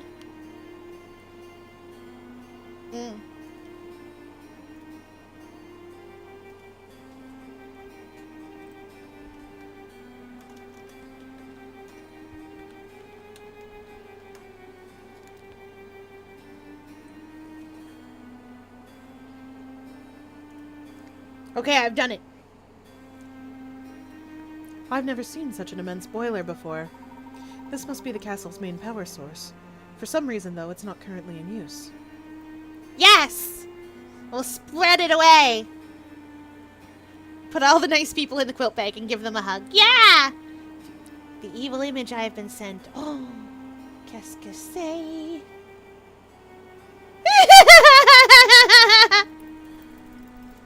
Bunny!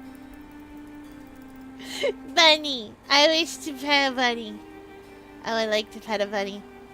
Side note, bunnies, that bunny is actually not, in fact, melting with, like, being adorable and melting. Fun fact about bunny behavior. To show dominance, bunnies take licks and pets to the face, like to the head.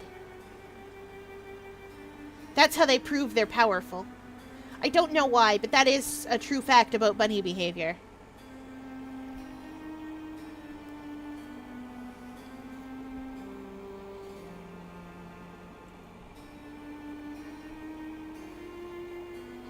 That bunny is going, yes! Yes, I am the most powerful rabbit! This huge thing is making obeisance to me! The rabbit! Ho ho ho! I needed you all to know that. It makes me giggle.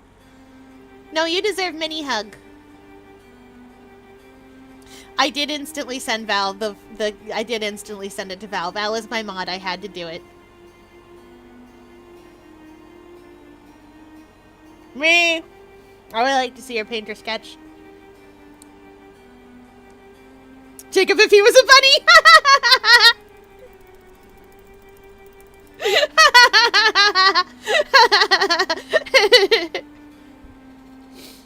And you know what's sad? You know what's sad is someone would put that in the group chat and Mark wouldn't be able to help himself from correcting. That's what would happen. There are some things he just will not stop himself from correcting. And it's the funniest thing whenever you hit one of those things. 'Cause it's rare.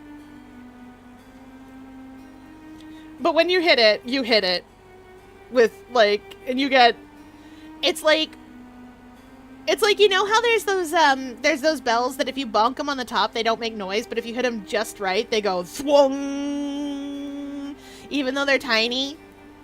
It's like that. This must be the castle's main power source. For some reason, though, it's not currently in use. And what do you make of the other machines here? They're all so gigantic. Were I to venture a guess, I'd say this equipment was used to mine gold in the area. It's likely the same equipment they used to create that large hole in the castle's flooring. Yeah, that one. So that's why this place is so drafty. Oh, look at the bizarre smoke coming out of the hole.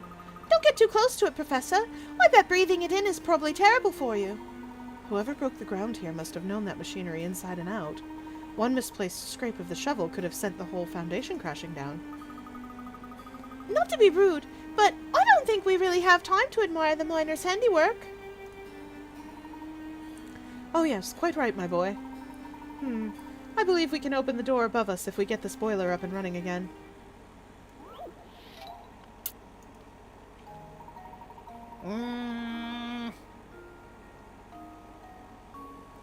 Secret puzzle! Which valves do you need to open to send steam from the boiler into 2, but not 1 or 3?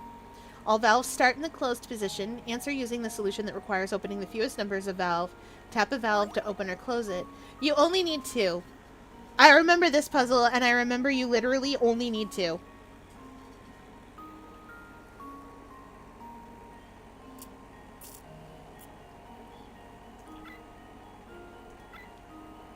I think it's these ones.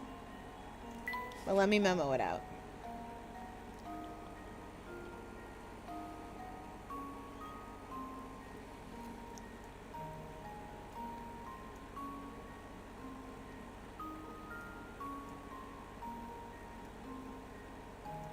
Oh, I lied.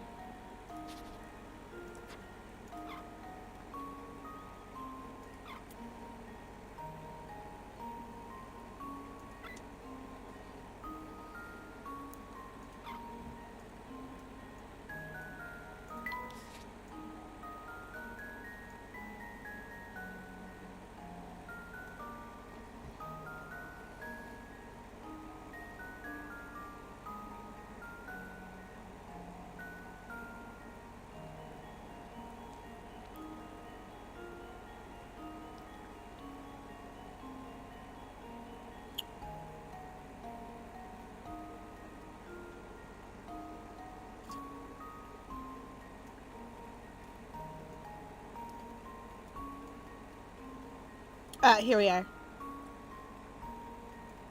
This one.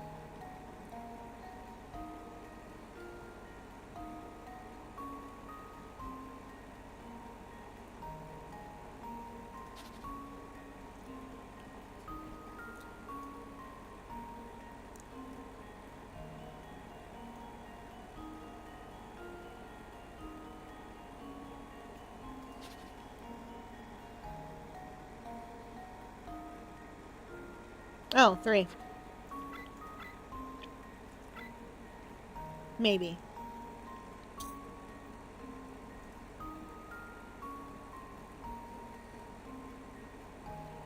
I think that's right.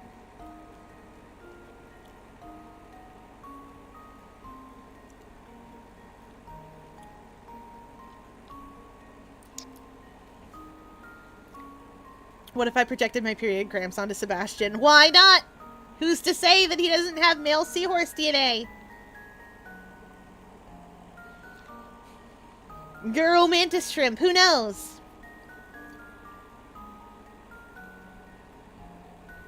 You could redraw it. You can redraw it as many times as you want. I think it's these ones. Here goes. Piece of cake. Whenever Cool Staff gets grumpy about cramps, do you know what she does? Because I know what she does. She puts it, she does the body swap AUs, and is like, there, now you can suffer. And she just decides whichever one of them would do.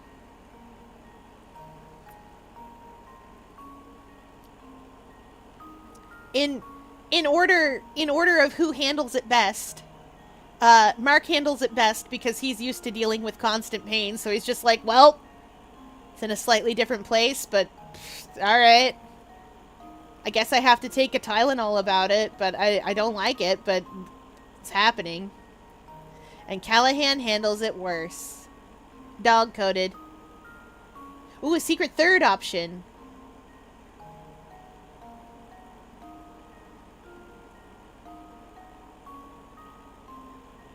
Of cat or dog. Definitely dog.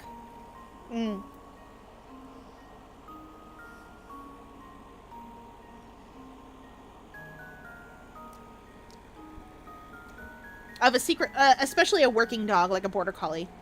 Of a secret third option, horse.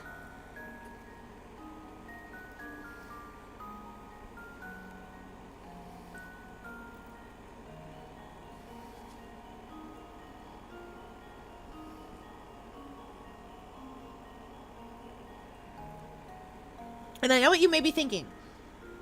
But Pierre, why a horse? Horses are extremely loyal. They deeply want to be useful. But they're also prey animals, and they're very scared all of the time, despite the fact that they're way bigger than you.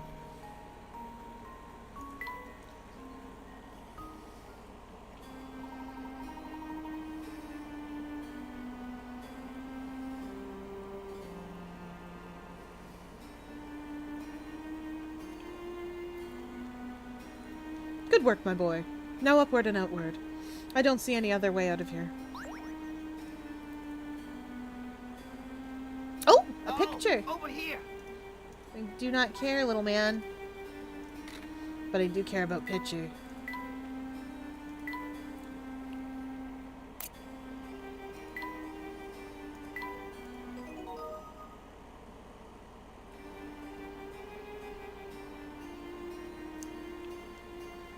I mean, sure, we could flee the castle.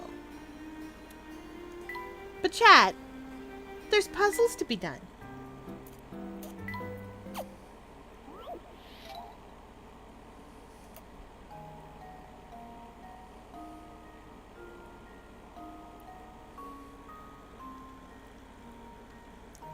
First, I'm looking to see if anything immediately stands out. Oh, this switch.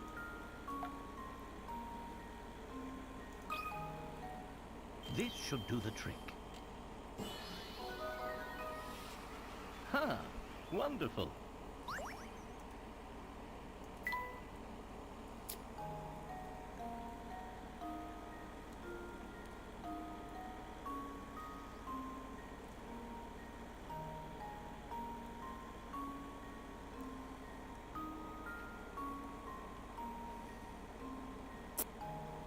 Mm-hmm.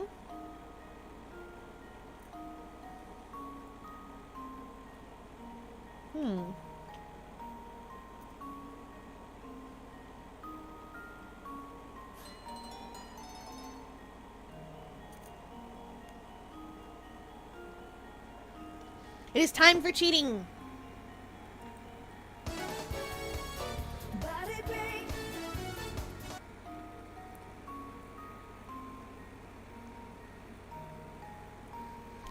Okay. We had Data's check demands.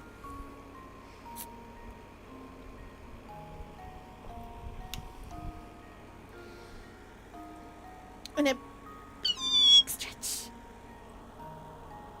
And since we're gonna have to wiggle a little bit anyway, let's do some obliques. 1, 2, 3, 4, 5, 6, 7, 8, 9, 10. Okay. Chad, I'm going to cheat. I'm going to cheat like a cheater. Oh gosh. Okay, I can do this.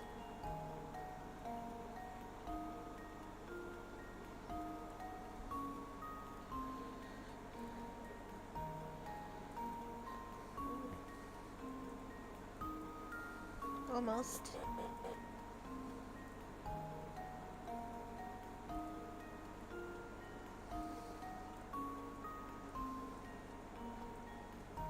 Oh no, it's not quite lined up. There it is. Huh. I don't see a lot.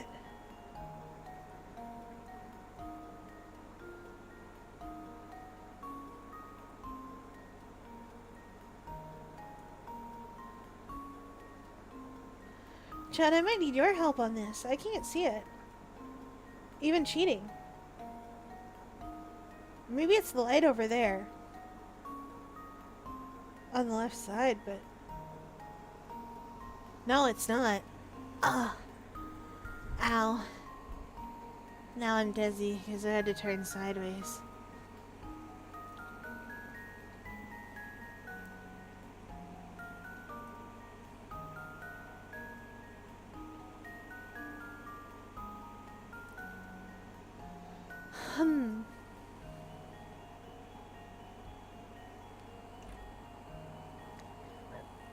I am going to cheat. James Price's father. Also Avery. It's not cheating if you were never in a relationship though, right?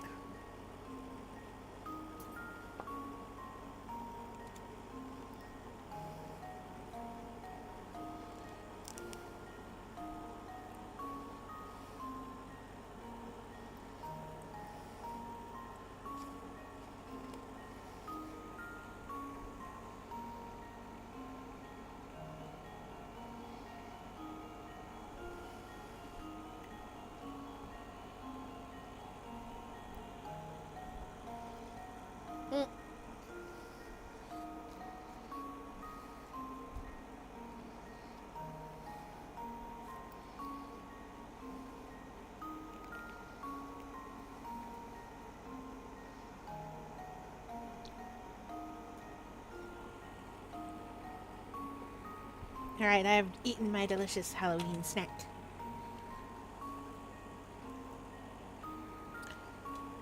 Okay.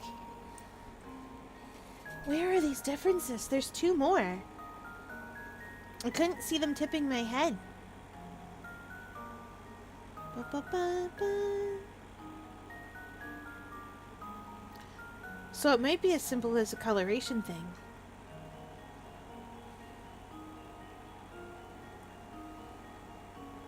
That would do it. If you're out of creative energy, that's what's going to happen. Chat, do you see what I'm missing? There's two more differences between these pictures.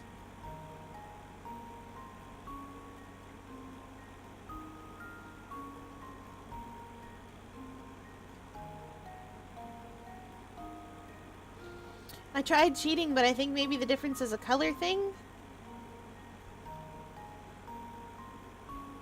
It doesn't seem like there's anything missing. Did you get that little circle on the switch? Oh, this one, this here? That little exclamation point means I did it. That's the only one I've done so far. There's two remaining differences. Yeah. And No, that's okay. It doesn't usually take me this long.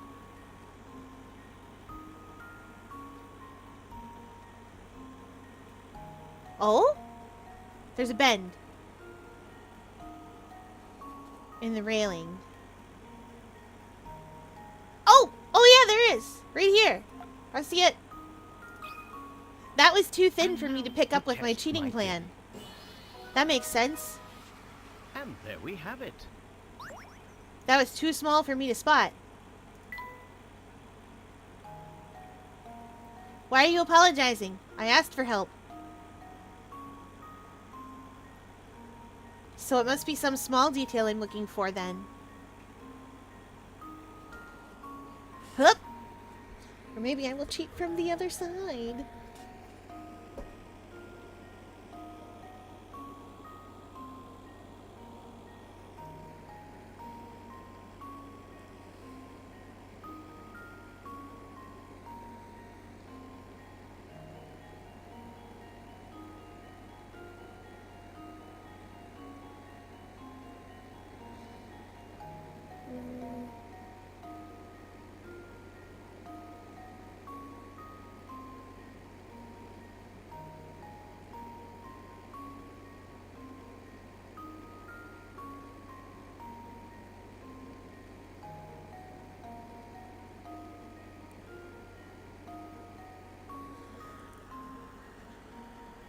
Whatever it is very small, chat.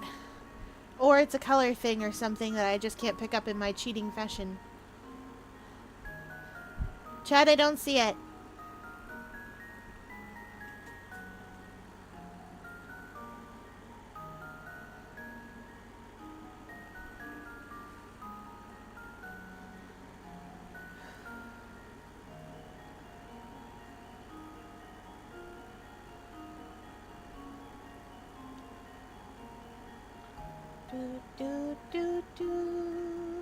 You're not being annoying. Why would you think that? Oh yeah, right, because there's a bunch of people in your IRL life that are mean.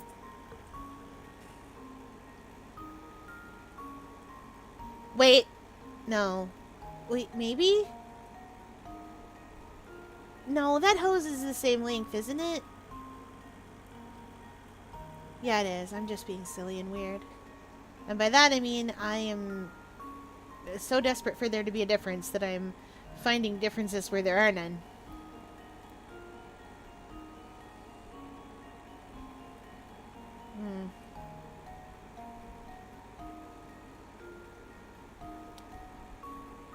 Where is it?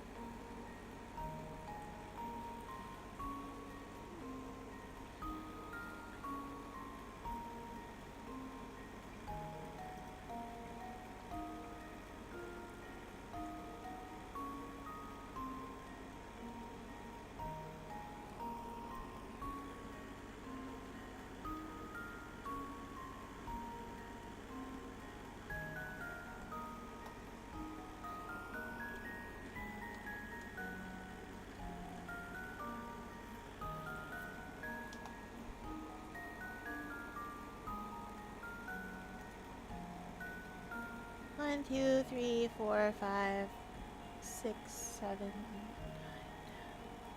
9, 10. 1, 2, 3, 4, 5, 6, 7, 8, 9, 10.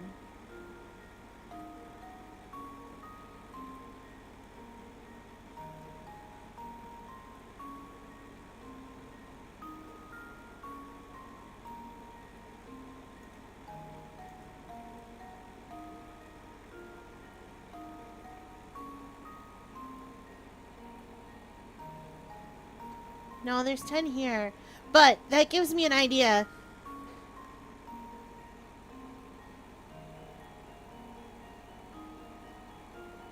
Those railings are all the same. That's the same. Wait a second. 1, 2, 3, 4, 5, 6.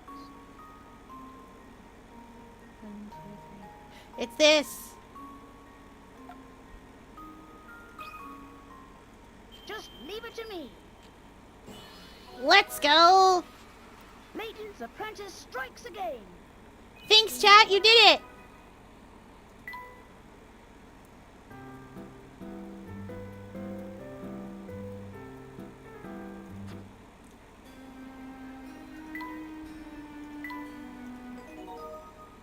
You did! You gave me the idea! To actually count the little weird things. Found one. Yes, yes, we know. We know, hamster. Why is that a puzzle? I didn't want that to be the puzzle. I thought it would be the switch. Val, you literally pointed to the correct thing. You're fine. We all figured it out. Oh, hey, a hidden puzzle. We all figured it out. There were 3 things and we figured them out. A frog sits perched on a space labeled S in the diagram below. Okay. This little guy has an unusual jump. His first jump travels 1 space, his second jump travels 2 spaces, okay, and his third jump travels 3 spaces. After his third jump, he repeats this pattern. The frog can't change his direction mid-jump, but he can turn around between jumps. This frog's goal is to move through the path marked below and land exactly on the space marked G. What is the fewest number of jumps he needs to make to do this? What a weird frog. Nero, come on, buddy. Why are you doing that? 1, 2, 3, 4, 5. That's 5, chat.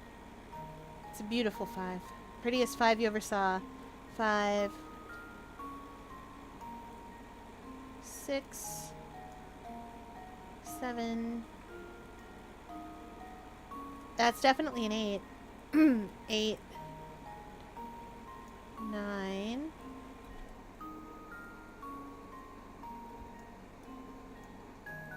10.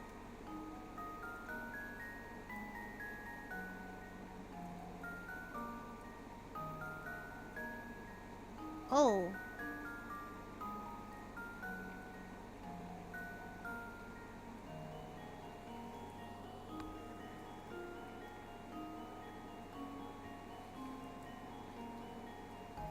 $11.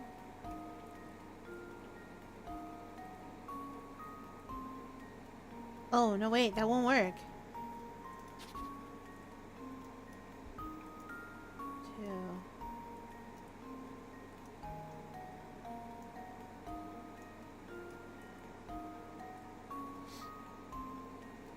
Shell.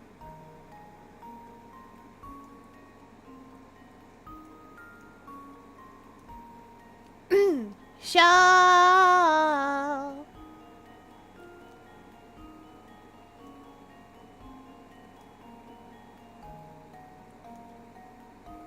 Nine. 10.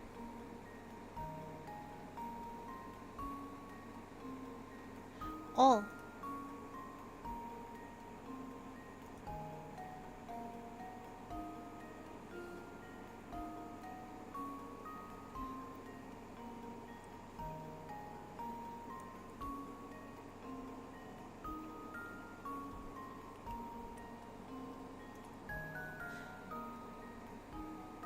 Ooh! Yeah, let's go. 3D posing does work.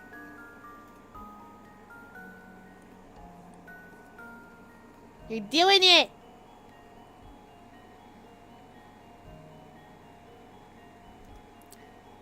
$10.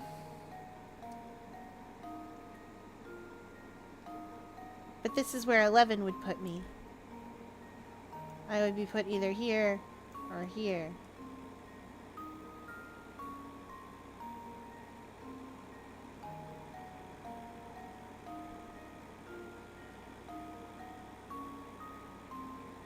Well, then I must not be able to... Let's think this through.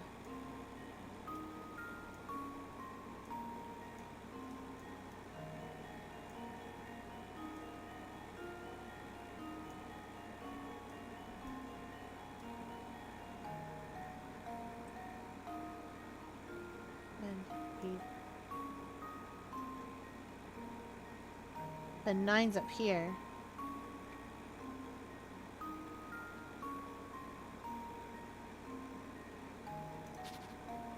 Okay, we know this is 5.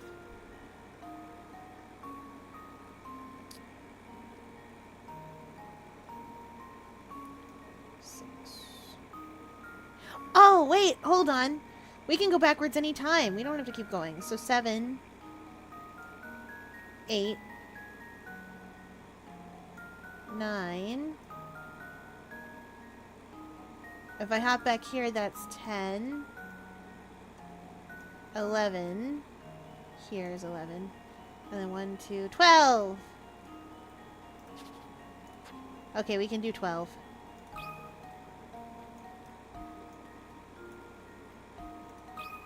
It doesn't look like And Slop now because a to human test hand my drew it. theory.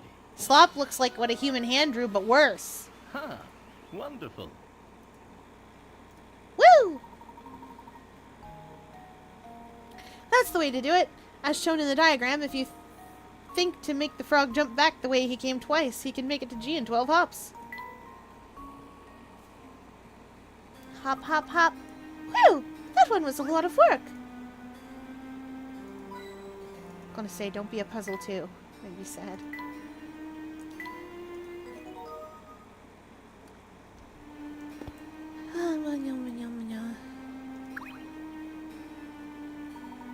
By the look of it, this boiler has been out of commission for quite some time.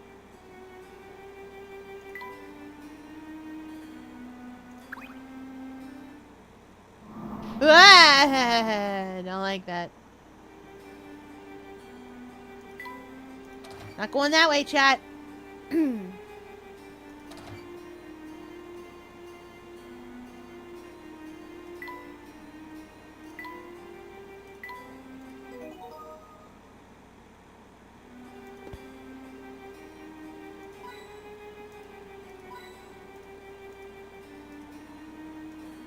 Almost. Haha. Mint is so good. Okay, Fier, you hear this song, yes? Now imagine Hollow Knight, Broken Vessel. Oh. Yeah, I hear it. I hear what you hear.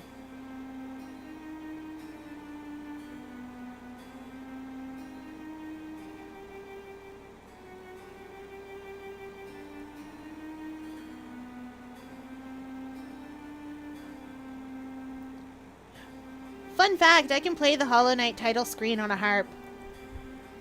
Or, well, like a little hand harp, a lyre, if you will. And a player, too.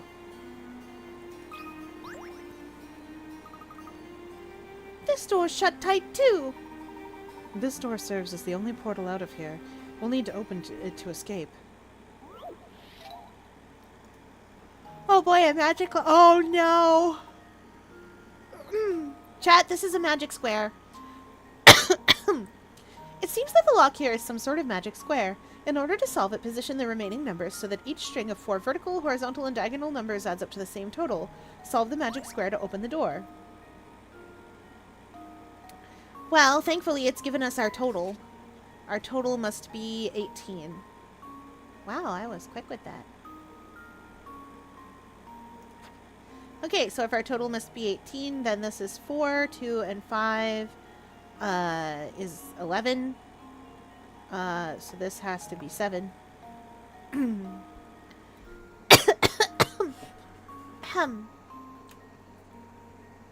So this has to be 7. Does that mean I have anywhere? Oh, 2, 6, and 7 is all filled in. That's 15. I do believe. Yeah, it is. Oh, but that can't be right. Because 5 and 5 and 8. Maybe I'm adding wrong. Oh, yeah, no, I'm adding... No, I'm not. 1 and 3 is 4 and 6 is... Yeah, so 18. I'm adding wrong here. I'm trying to put a 5 in there. 7 and 6 is 13 and 2 is 15 and 3 is 18. This is 7. That means 8 and 8 is 16 and 2 is 18. This is also 18 because 7 and 5 and 2 is 7 and 7 is 14 and 4 is 18. 3 and 7 plus 2, this needs to be 6. Which makes sense.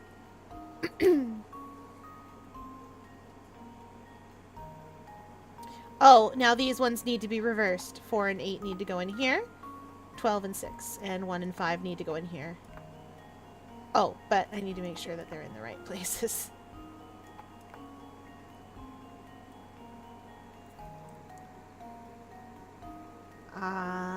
Yeah, that should be it. This should do the trick. Hi, Toadate! Welcome in! We're playing Professor A Layton true tonight. gentleman leaves no puzzle unsolved. We're doing our best. I'm good at math. Sometimes. Very nice. Each horizontal, vertical, and diagonal line of 4 tiles adds up to 18 when placed in the correct positions. Now onward to freedom! Oh, and fun fact about magic squares. You can solve them by mirroring them in this way.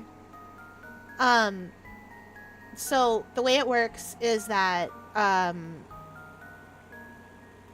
if you have the corners filled in like this, 8, 5, 1, 4,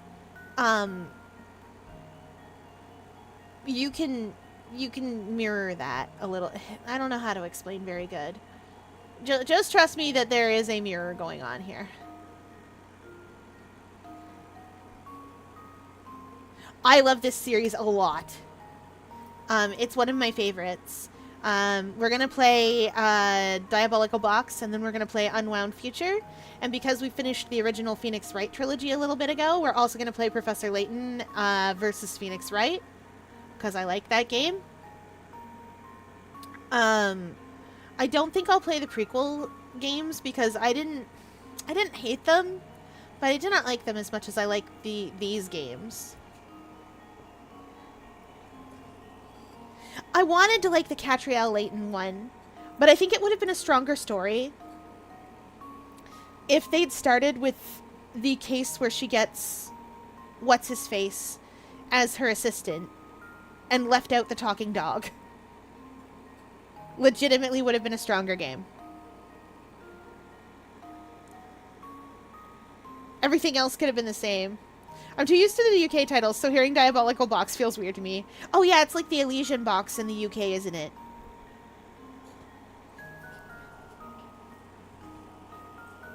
Right? That sounds right. That's what they call it all throughout this game, even though the title card is Pandora's Box. Oh, that's good.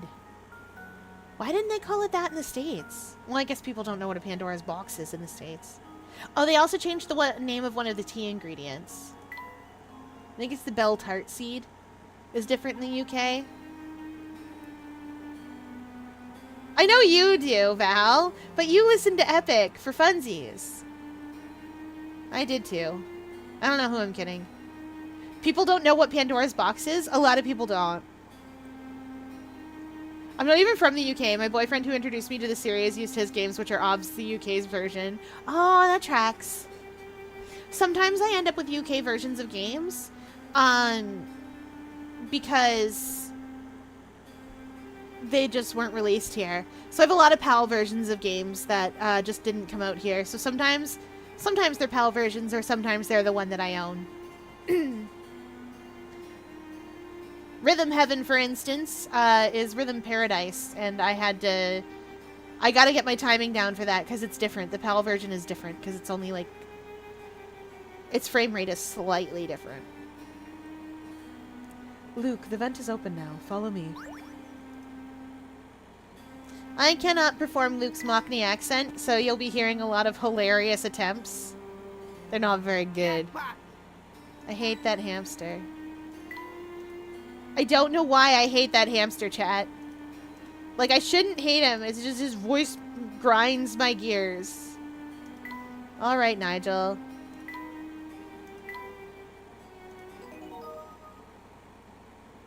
Luke had to have a different VA. Luke had to have a different VA in the UK version because the Mockney accent that his actual voice actor has is slightly better than mine, but also not very good. Honestly, after watching both, yeah, the UK version is better in basically every version. Like, seriously, why does Luke have a different VA? He has to. People got so mad about his Mockney. Take care that you don't slip, Luke. The floor is polished to an almost blinding shine. Yeah, Lanny Manila, you tried your best, but it just ain't it. We've all been there. Wow, you're right. It's like a mirror. Who do you think does all the polishing? That would be me, sir. Ah! It's the butler! Yes, I most certainly am. I don't mean to be presumptuous, but what are you two doing up at this hour? If you're having trouble falling asleep, I suggest a good strong puzzle to clear and relax the mind. You're not going to try to stop us or anything? Stop you? Young sir, I haven't the foggiest notion what you're talking about. Though I'm glad Leighton has been and still is Christopher Miller. Nobody else could be Leighton. It's true, right? I've heard his JP voice, and my goodness. I see why people... I see why this series is popular with women. Source, me. It's me, an octopus. All women. Pierre, stop it. No! Stop. Can't. You have the worst taste. Joking? Yeah. I'm glad he's still going to be Leighton in World of Steam. I'm excited for World of Steam. Chat, can I explode my voice? It should be higher. Oh, I can teach you how to make it higher sometimes a little. Mostly I know how to make mine lower. You gotta be able to. You gotta be able to be the king sometimes. You know, that guy who's mad about Siffrin. Leighton can get it. Yes, I know, right? It's the autistic Riz. Something Boston cream.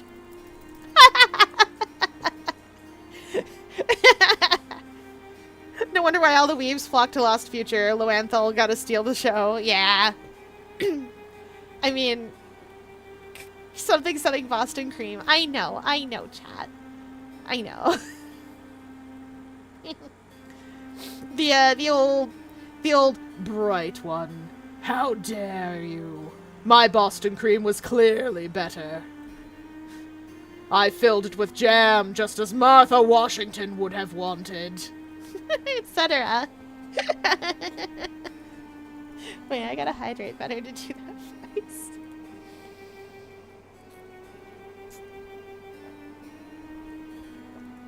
Yuri in literally everything Lowenthal? Yeah, that one. He's in Lost Unwound Future. I love Unwound Future. Hellsing, Cookie Run Kingdom, Cassette Beasts. Oh yeah, they'll be hearing him. I've played all these games, Chad hasn't. Yuri Lowenthal's in everything because you gotta be. Like Crispin Freeman, you gotta be in everything. Just everything. All of it. It's a paycheck. Once you're in one thing that's big, people are like, you should be in this other thing that's big. Get over here. He haunts me. Does he haunt you in your dreams? Is the Yuri Lowenthal voice in the room with us right now? Yes, okay. Not yet, we're not in the second game. I played all of them, minus the Ace Attorney crossover. Watched the movie and the anime. Ooh. I have the Ace Attorney crossover. When we're done with Unwound Future, because I've already finished the Ace Attorney series, we're gonna play...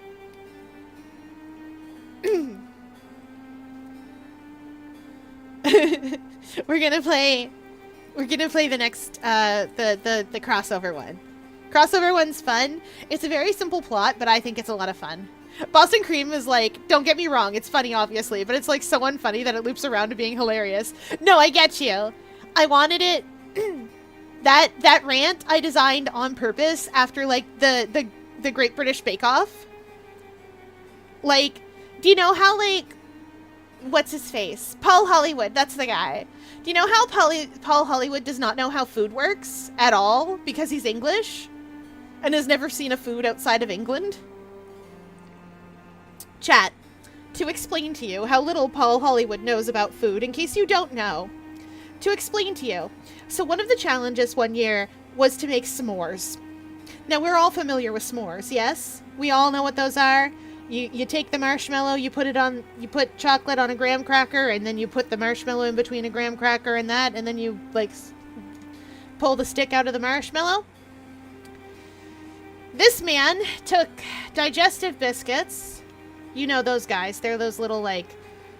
You don't have them in the States, really, but arrowroot crackers is probably closest, because they don't have graham crackers in England, apparently. So he took digestive biscuits, a thin layer of, like, a bit of, like, chocolate. I hesitate to call it a ganache, because it kind of wasn't, but more of a fondant at that point, actually. And then basically put an Italian meringue onto it and torched the outside of the meringue. And his commentary on why he was doing that to demonstrate what a s'more was, well, you know, you have to be careful with the way you torch it because you don't want to make a mess. And that was the point where I was like, I can't watch the rest of this episode. This man doesn't know what a s'more is. At all. And, like, he doesn't know what any of the international desserts are? At all?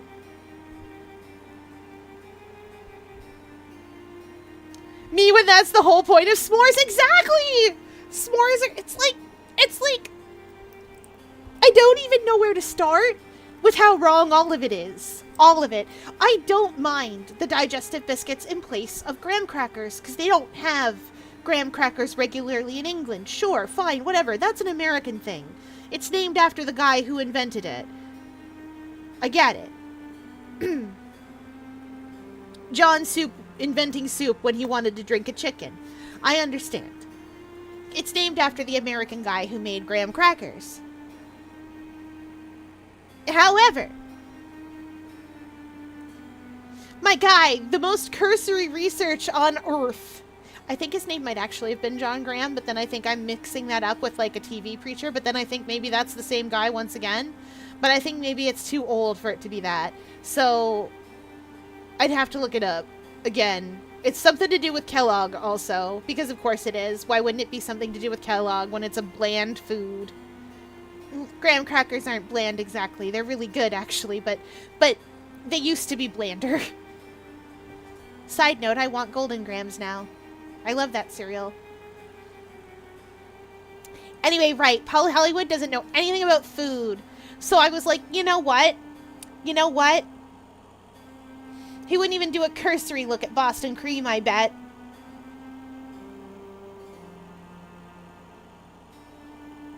And then I was like, you know what? No one does a cursory look at Boston Cream, except for the judges at my exhibition. Our county fair is really nice. It's called The Exhibition, and it's a great time. All the 4-H kids go there. Source. Me. I got to go there. That's where the Boston Cream story comes from. I made a Boston Cream that was so good that I beat, that when I was a youth, that I beat out a lady who very much wanted to win. She put jam in the middle, though. And I don't know if you know this, but it's called a Boston Cream. You put cream in the middle of that. So imagine a Boston Cream donut, and instead of the filling, it's a second Boston Cream donut. Perfect! You did it. Among others, John Graham is a Canadian politicman. A politicman! Wild! I'm probably mixing him up with that. Who knows at this point? Now, where was I? Ah, yes, that puzzle. This hall has been fitted with a hidden door, though, to my chagrin, I've forgotten where.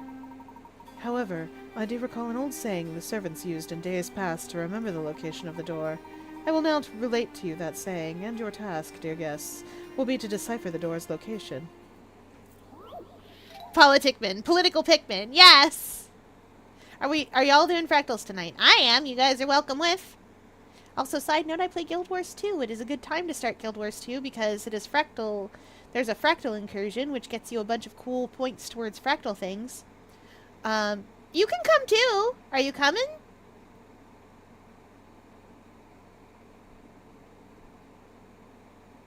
Do we beat a fractal? That's fair.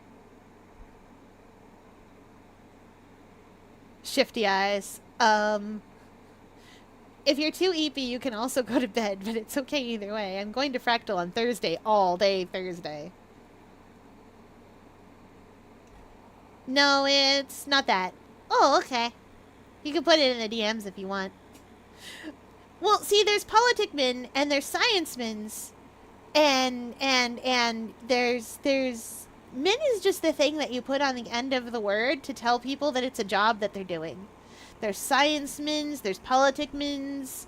Aquarium Security objects when I call them security-mins. And then I tried to call them jail-mins, and they were like, that's a different thing. And I was like, well, I'm in jail and you won't let me leave. And they went, no, you're not in jail. And I went, then let me leave. And they went, no. They're tired of me.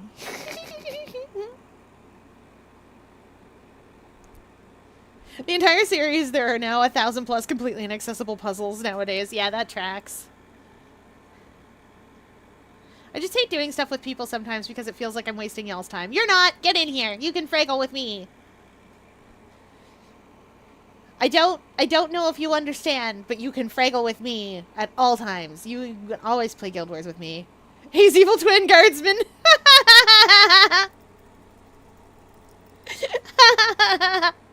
Instead of guardsman.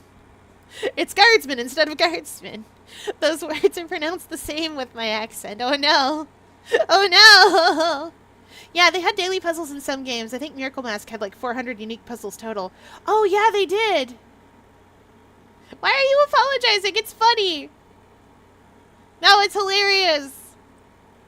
Oh yeah, right, and you can't download them anymore, can you? Because they wouldn't be there anymore.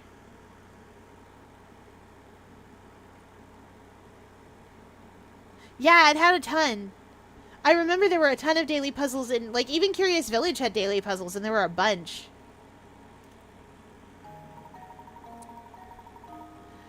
Oh, boy. Okay. Begin from the doors etched in the decor. A path will appear, strong and quite clear, made of stars that flare, each within its own square. These words are said to point the way to the hidden door. Select the hidden door.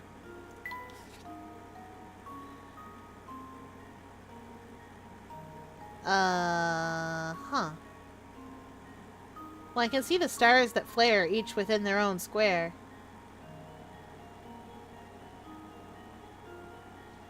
Yeah, they required the internet connection. I can see a path. Oh, wait, there's the doors etched in the floor. They're right here. So, Ah!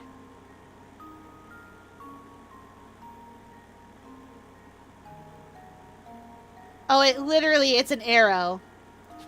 Chat, do you see it? It's literally, it's an arrow. Amazing.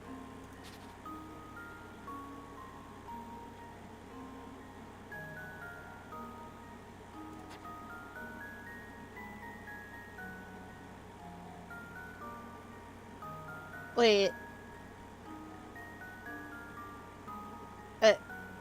How do I... Oh no. Is it that's...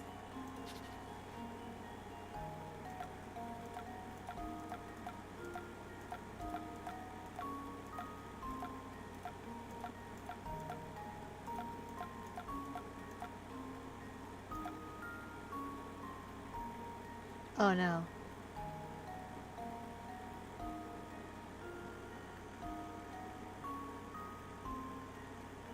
But I don't understand if it's...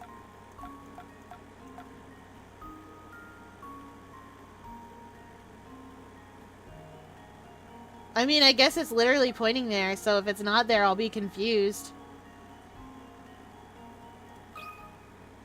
And now to test my theory. Yeah, there shouldn't be any way to access those anymore, Wonderful. unless they were downloaded beforehand. Oh, I'll bug chat when I want help. I don't mind if you guys answer the riddles. I legitimately don't mind. Goodness knows it's happened before. Usually I'll bug chat if I super duper can't see, but I don't mind if you answer them, because, like, I know everybody likes to get to feel like they feel smart. Feel smart. I've played these games a ton before. Chat helps a lot. Val's helped before. Val rolled up one time to a clock puzzle and was like, "It's 36!" And I was like, "What?" It's that digital clock one that's like, how many times are the same number 3 times in a row on a clock? And I remembered a bunch of weird like off cases besides like 222 and 555 and stuff. I remembered some things like, you know, 1222, but I forgot like 1113. Like 1112 through on through. And I think I also forgot 10 o'clock straight up. Val just rolls up and is like, "It's 36, Pierre!" And I'm like, "What?" Val often rolls up with correct answers. Excellent. The squares with stars contained neatly inside them form an arrow that points directly to the hidden door. Neat. No, I don't. Yes, you do. Masterfully solved, sirs. Now that you've completed that little nightcap, might I suggest returning to your quarters? These old halls can get quite drafty in the dead of night. I'll keep that in mind. Good night to you. And to you, too. Nuh-uh versus yo. It's true. Val is often self-depreciating in my chat. Gives me the opportunity to demonstrate what I consider to be good behavior and encouragement. Because I don't know if you know this, chat, but I am very keen to create a very positive space around here. And I'm usually right. Lol. Wow. Giggle, giggle, even.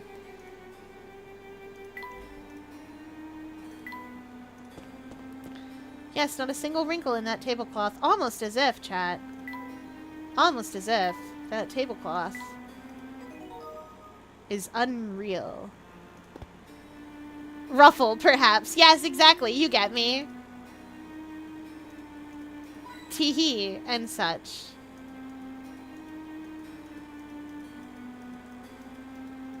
I don't know where the hidden coins are. I'm just clicking around where I think I don't have to collect all of them. Professor, I think I see a way we can get out of here.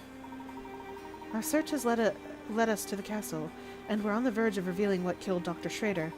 We must search the place thoroughly before we make our escape. Let's see what else is in here. Gee, Professor, I don't know if that's such a good idea.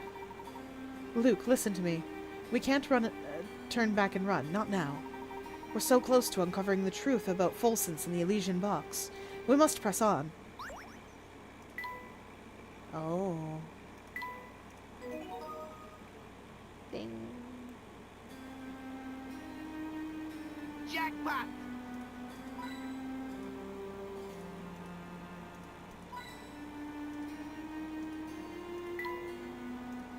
Now that's one heck of a chandelier. Ah! Me when the puzzle game has a puzzle in it. If I was a sentient number, what would I be?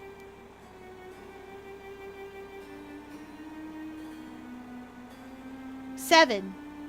I have no explanation for this. I don't know any of them very well.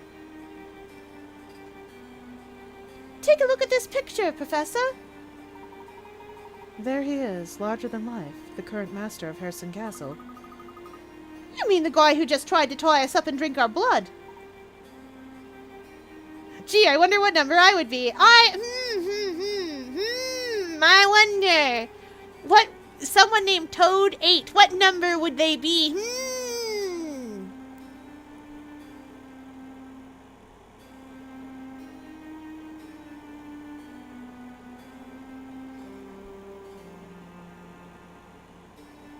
$11.3I.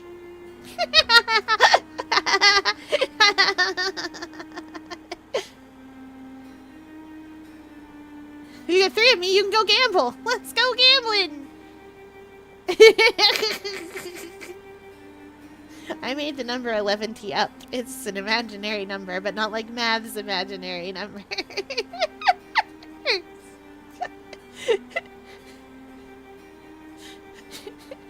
It's obviously the letter B. But smooshy. 2763. That number is wild. That number is powerful and dangerous. Strange. What's strange, Professor? This picture. It shows far too much wear to have been made recently. Yet you saw Anton yourself. The man and his portrait are virtually identical. Well, if he doesn't age, he must really be a vampire. I knew it! We need to get out of here this instant. Also, can I just say, I played all of these games with my BF in order. I cannot tell you how much withdrawal I went through when they just took Flora away at the beginning of Pandora's Box. I know, right? It felt like relapsing over a habit I never had. I feel so bad for Flora because she is only with us up until the town. That cute little farm town. And then the whole rest of the time, we do not have Flora with us at all. And I'm devastated because all she wanted to do was come on an adventure with us. And we just set her aside in a town by herself. Heck, Leighton even said, like, oh, hurry up or we'll leave you behind. And I was like, she must think we did this on purpose. Like, she has no way of knowing. She has no way of knowing.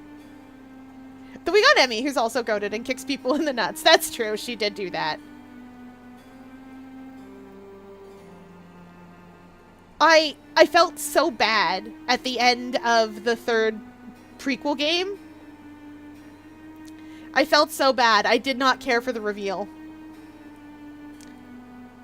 I don't think it damaged the game necessarily, but I don't think it was as well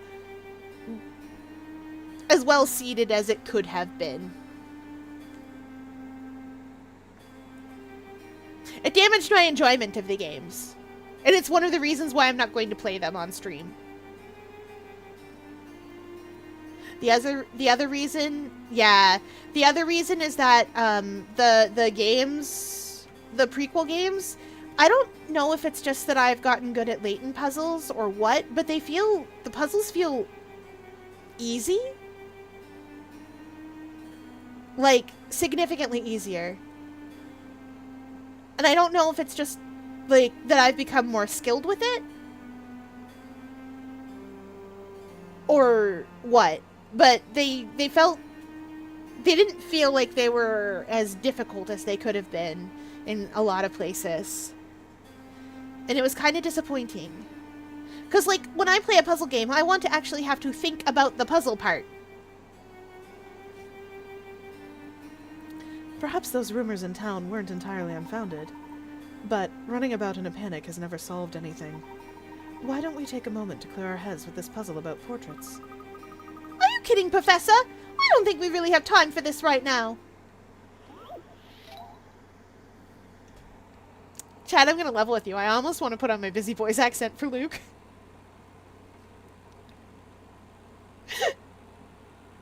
That broken down New York showgirl.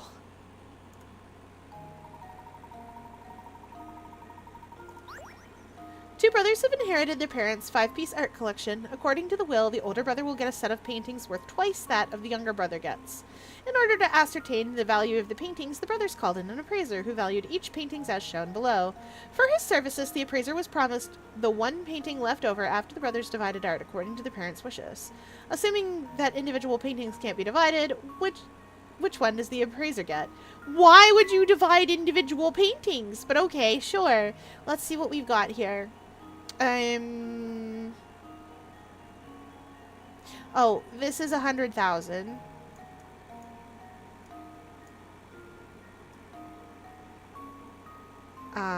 We'll make this 15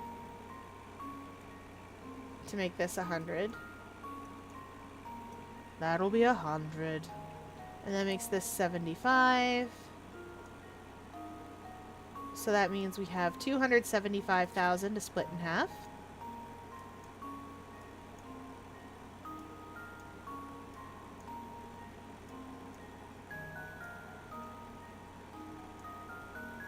Oh, chat, we're doing the long division. 7.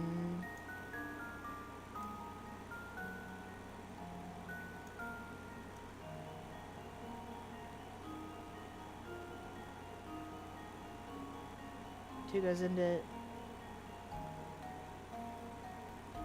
15?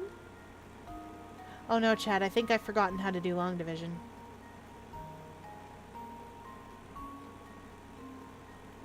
Maybe I haven't.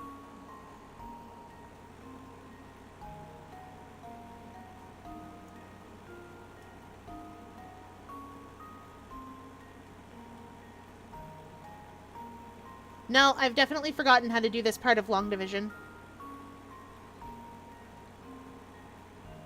Oh no, chat. No, maybe I'm right. But I feel like I need to subtract these things. Ah.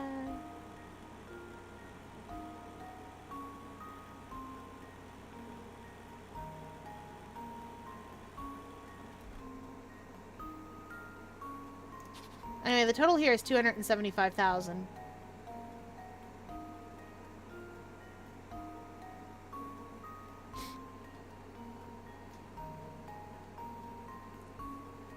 So, I need to take away...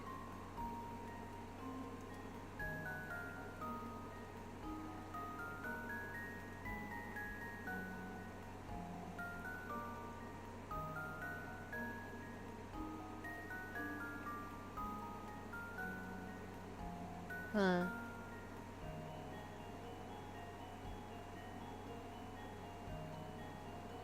Is it? Yeah, it is. It's 275,000 because that's 100,000.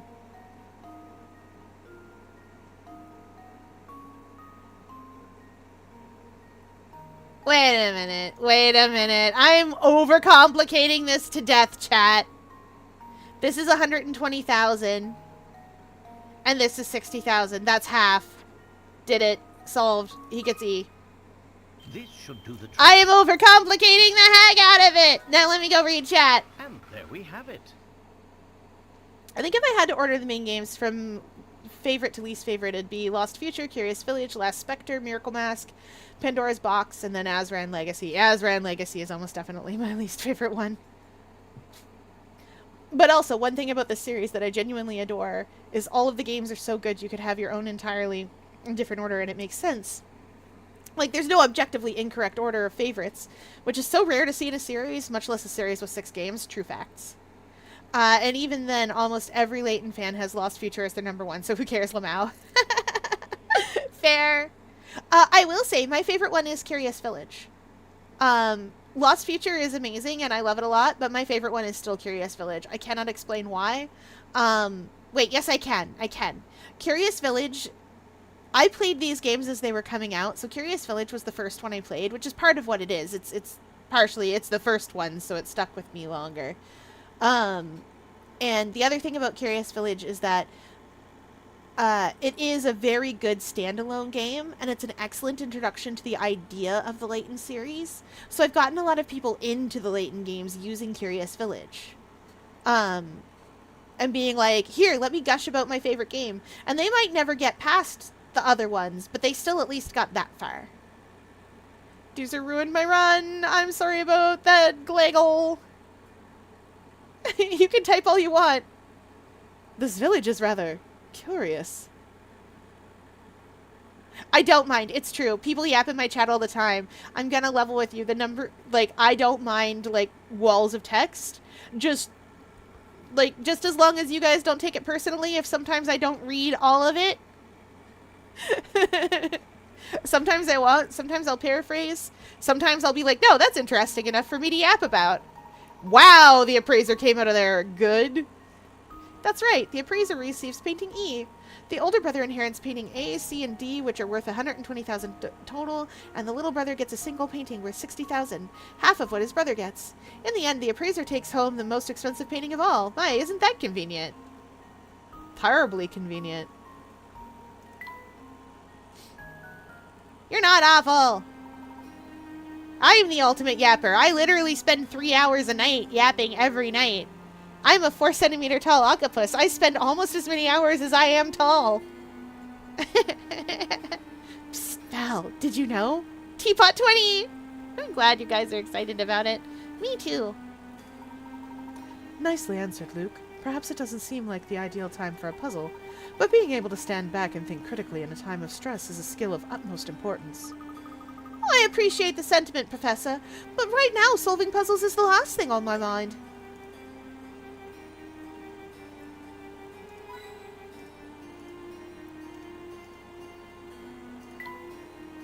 Getting a straight man right there. Yeah.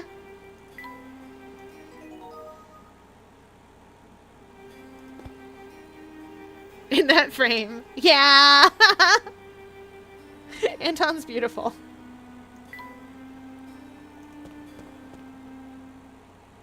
Whoa! Hi, Katya! Found one. Thank you, hamster.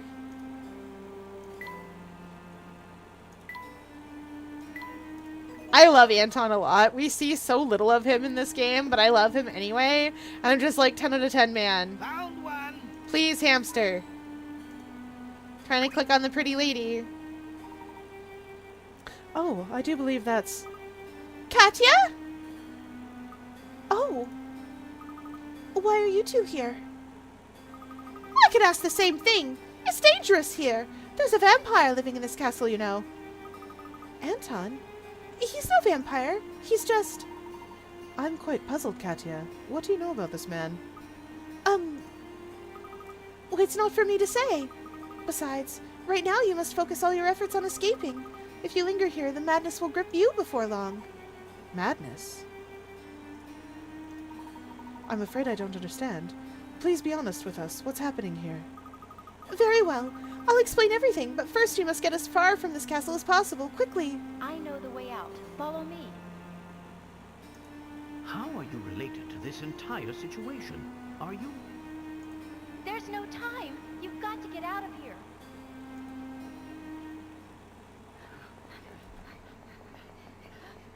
Got your super key! Congrats! Oh, we should be right near the end. People are trying to sleep, you know. Is it you? It can't be. Oh, how I've waited. It's been so unbearably long. Professor, do you know what he's talking about? Not in the slightest. He's very dramatic. Come closer, my dear sweet Sophia. I've missed you so. What's this?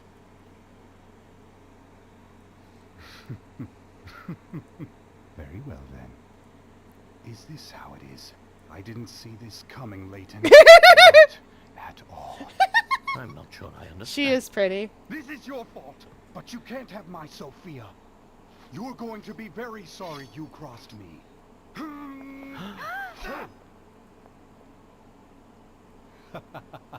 There's no lack of swords here. Take whichever one you like. Know this, though. Only one of them is real. A true warrior always keeps his blade in hand. Guess what, chat? We are very near the end. I'm probably going to finish this. Solve this, Leighton. Exactly. It's the Knives Out throne.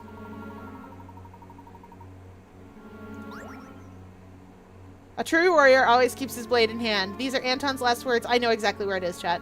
These are Anton's last words to Professor Layton before the start of their duel. Can you find the real sword among Anton's collection? Circular blah, blah, blah. It's this one. None of these are in hand. This should do the trick. I love how we get the puzzle in the middle because it doesn't do combat. We can't have, like, proper combat, so it just gives us the puzzle. Nicely done. A true warrior always keeps his blade in hand. Anton's words were a subtle hint that all the swords on the wall were for show. The only real sword is the in the bunch is the one sitting in the hand of the suit of armor. Reminder that Leighton did fencing in high school. He sure did. We're about to see that. I didn't think you had it in you, Mr. Layton. Professor!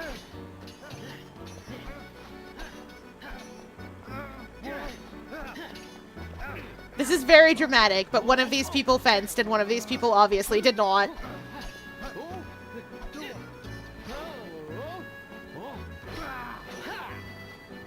A lot of overextensions here. Very much in the Italian style. Sophia belongs to me. You can't have her.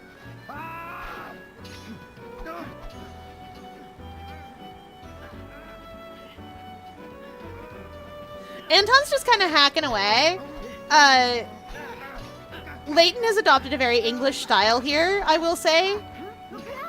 Where Anton has a very, like, hacking away sort of Italian style of fighting, which I think is interesting. Something strange is happening. I just need to catch my breath.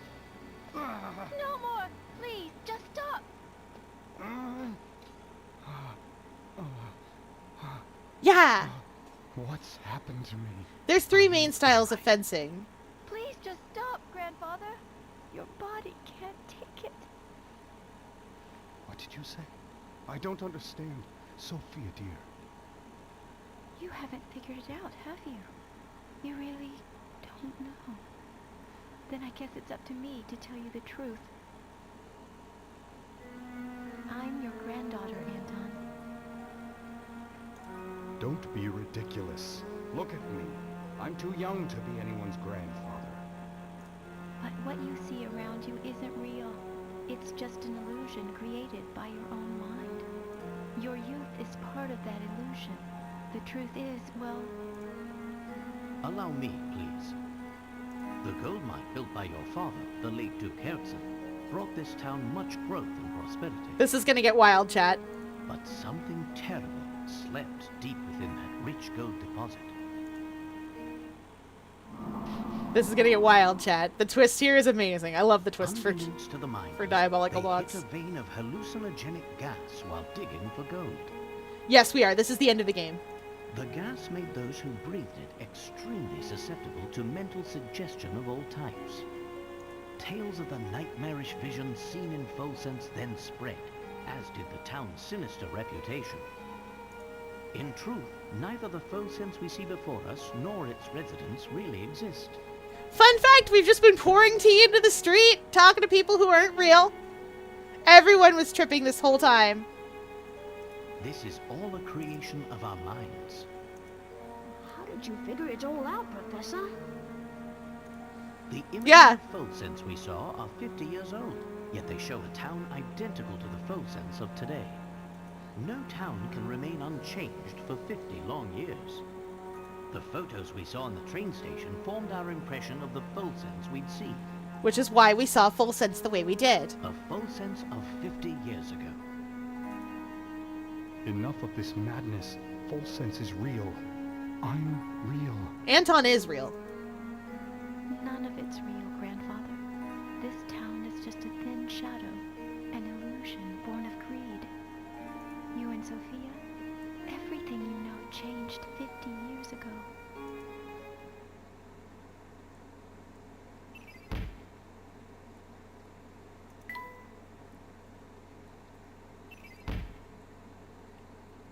Get ready for, honestly, a fair crash out. Oh yeah, we're about to see a fair crash out.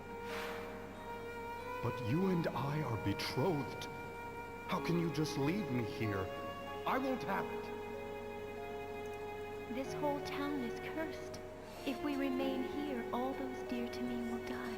Sophia is correct. Am I not dear to you, Sophia? Stay with me, and we'll rebuild Full Sense together. I'm sorry, Anton, but there's someone else I love who needs me even more than you. Is that the real reason you want to go? Because there's someone else? Her daughter. I trusted Sophia. Did anyone catch on to the name She Full left me for Sense? another. You've got it all wrong, Grandfather. She never betrayed. What? The other she was talking about was the little life growing inside her. The life you two created together. No. That can't be. I always took it for Full Sense. But False Sense also. I hear it now that I say it out loud. I'm sorry, Anton, but there's someone else I love who needs me even more than you. I never knew. Sophia was... That's right. Yeah. Grandmother was carrying my mother, and she left Full Sense to keep her safe. She kept the baby a secret to avoid causing you more pain. I've been so wrong. She could have just said, by the by, she could have literally, Sophia could have prevented all of this by being like, I'm pregnant with your kid. We need to go. Automod, what are you doing?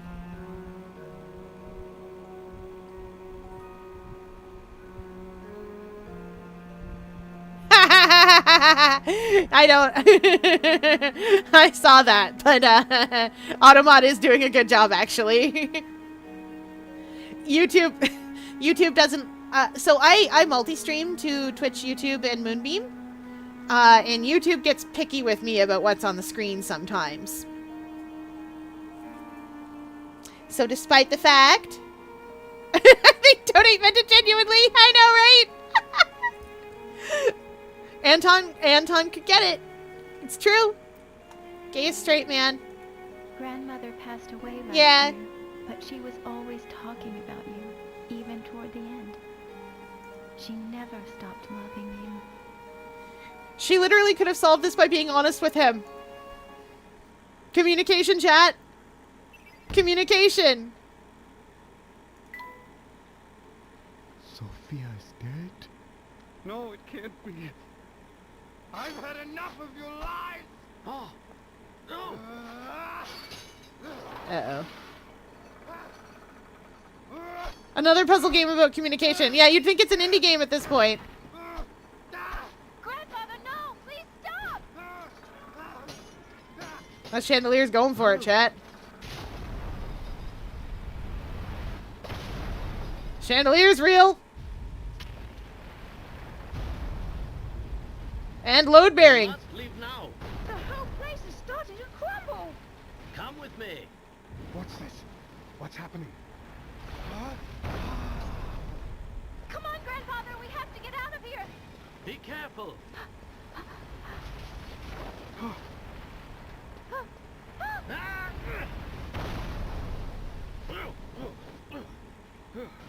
Layton's really good at the tuck and roll. He's so good at tuck and roll with girls.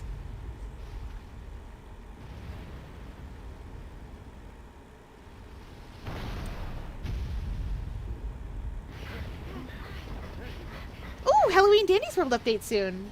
Are they putting they are putting Halloween characters, aren't they?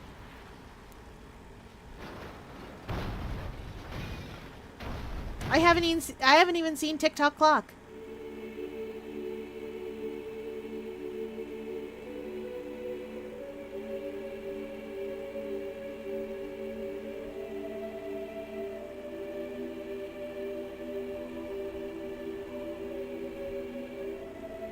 Oh yeah, no, I did see him once.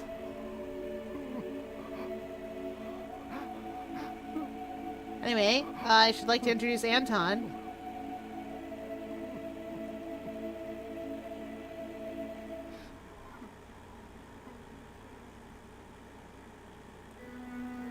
It seems I've found the answers I was searching for. Here, allow me to return this to you. Thank you. So, the box wasn't cursed after all. No, Luke, there's no curse to be found here. But if I were to guess, I suspect you'd find traces of that gas in the ore used to make this box. The same fumes that drove the town to ruin were released upon each person who opened the box. Those who opened the box expected death, and in doing so, fulfilled their own grim predictions. I suppose it was just an ordinary box then. Oh, I assure you, it's far from ordinary. This box was crafted to hold the words of my heart. What do you mean? The box contains a hidden message, one meant only for Sophia. Oh no, of course. Many years ago, I asked a traveler passing through town to deliver it to her. Unfortunately, the box's value made it a target for those hungry for wealth. And so it was stolen again and again, thus perpetuating Once again, the clear whole communication chain could have of solved sad this. events. He could have sent a letter. But we checked the box. It was as empty as could be. Ah, well that's because there's actually a second way to open it. The sun rises when you and I meet, and when the wind blows, you will know my heart. These old words are the key to understanding this box and what it means. Do you follow, boy? He does not. I think so. Let me give it a shot. The sun rises when you and I meet, and when the wind blows, you will know my heart. Huh. Guess what, chat? Puzzle number, why am I still here? The sun rises when you and I meet, and when the wind blows, you will know my heart. These words are the key to opening the Elysian box. It's up to you to find a way to open the box and solve the final puzzle of our story.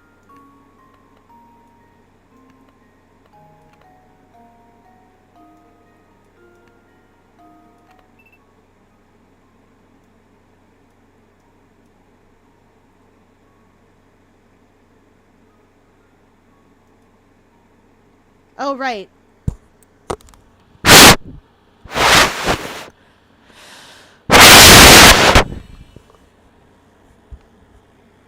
Here goes. Sorry about that sound, chat. That was I'm so over sorry, so chat. easy. I should have muted my I should have muted my stream mic. I didn't mean to. I had to blow in the hole.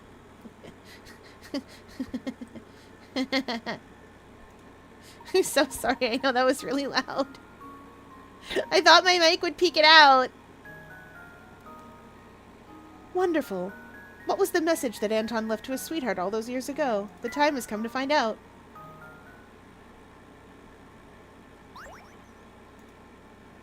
I did it.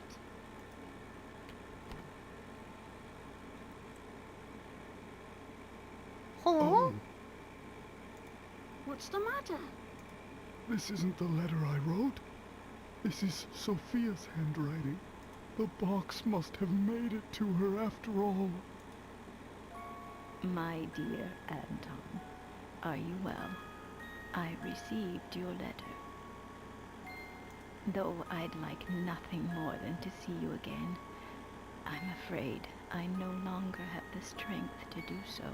Oh, by the by, yes, that's the only puzzle in this whole game series that requires the microphone. You don't know how many times I've thought about you over the years. I often wonder if you hate me for what I did. Do you? When I decided to leave, I was carrying our child. I couldn't bear exposing that tiny life to such danger.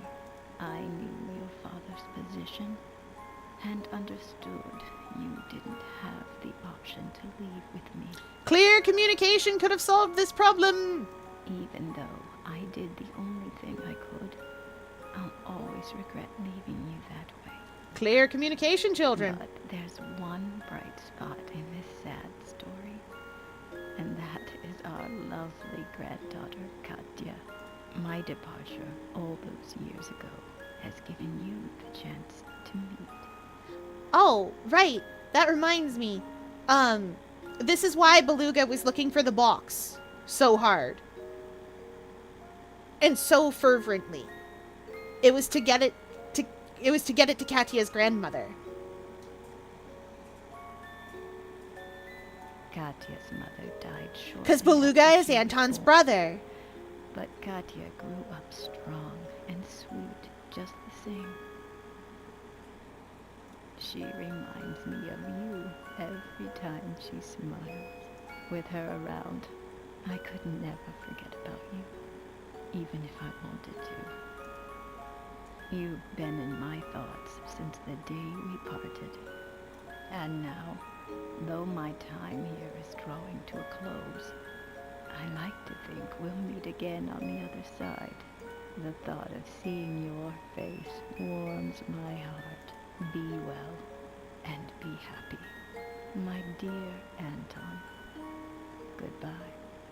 But just for now, your Sophia. Oh, Sophia. I finally understand now.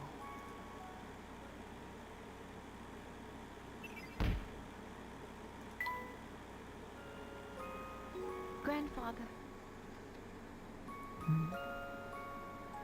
Grandfather? Yes, that's right. It has a nice ring to it.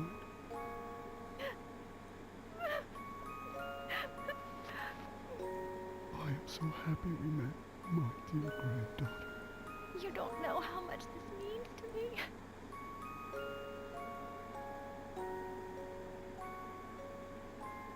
It's been so long, so very long, in fact, I've forgotten what love even felt like. Instead, my love for Sophia was replaced by anger, and that anger completely blinded me. But now I can see the world clearly again. Also because the vein of hallucinogenic gas that's been pumping up out of the earth is filled with your castle. Just saying. Perhaps. Are you listening, Sophia? I'll have to put off returning to your side for a while. There's someone I need to get to know here first. Will you forgive me for making you wait just a little longer, my dear? Wherever she is, I'm sure she's very happy for us. But Professor, shouldn't they have just talked to each other? Well, Luke, my boy, in the old days, talking wasn't really an option.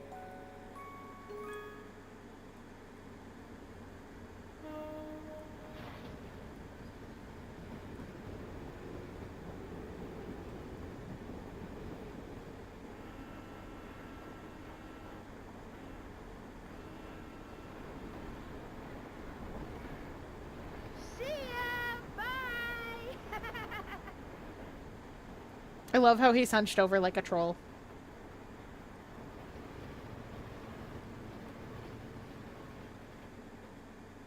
Why didn't they get on the train? Are they walking? And that was the tale of the Elysian box, a relic feared for the fatal curse it was said to carry. But, when all was said and done, there was no curse sleeping under its gilded lid. Instead, the box was revealed for what it truly was. A vessel created to carry the love of two kindred spirits through all of time. While terror brought the box its notoriety, in the end, its most powerful message was one of love.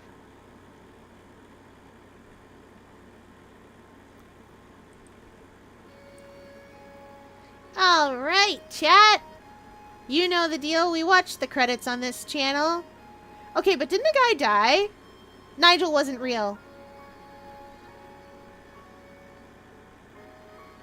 Oh, and Professor, we'll see some end shots up here. But I don't believe that Professor What's-His-Face actually did die. For some reason, I keep getting the impression that he didn't actually die. That he was just, like, asleep for a little bit. But maybe he did.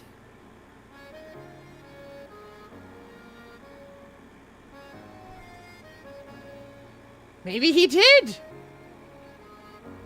Hims was EP. Yeah, I had it in my head that he, like, that Layton solved this and was like, lol, Lamau, he's not really dead. But maybe he is. Maybe Professor Schrader really is gone. A lot of people died to this box. And that's when they give us Flora back. Thanks, level 5. I know, right? They don't give her back until the very end to narrate for us.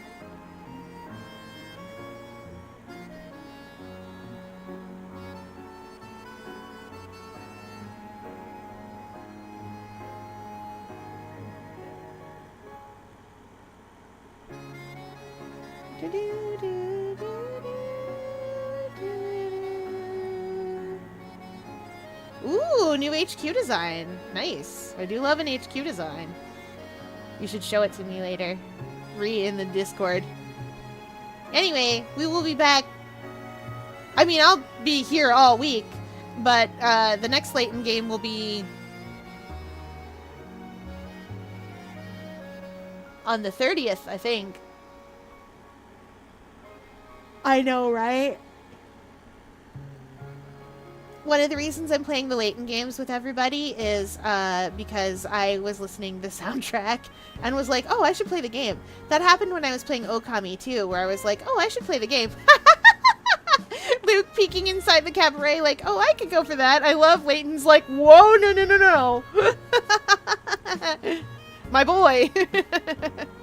But yeah, none of these people were real.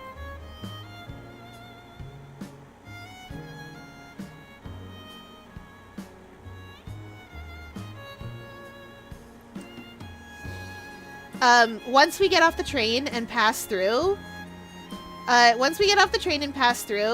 the little area, the only people who are in that town with us for realsies are Layton, Luke, What's-His-Face disguised as Flora, and I think Chelmney and his deputy are actually also there, but I don't remember for sure if they are or not. Don Palo, you're right. I always forget his name. But there's no one else in this town but Anton. Which I think is interesting, because remember how Layton goes around to all the different places? And talks to people and they're like, oh, I can tell you a little bit about this place, but I really shouldn't.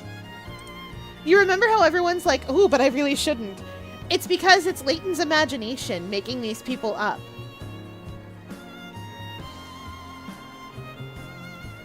So he only knows as much as he knows. And so the people in the town only know as much as they know. Or rather, as much as he knows. You know what I mean? Oh, Sammy. He's having a great time. The ominous lost future. Ooh. We're gonna find out why Layton wears that hat all the time. And we're gonna see the girl he pulled with his autistic Riz. Stop feeding your hamster so much. Oh my gosh, I worked so hard to get him thin again. Yeah. Flora is just sleeping. She's fine. Actually, funny story about that. Ooh.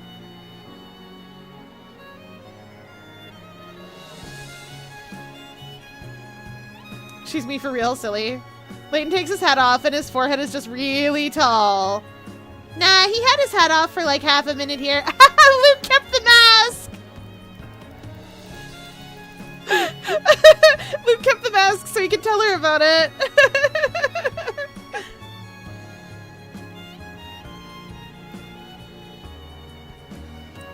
Flora's back. There's the real Nigel, by the by.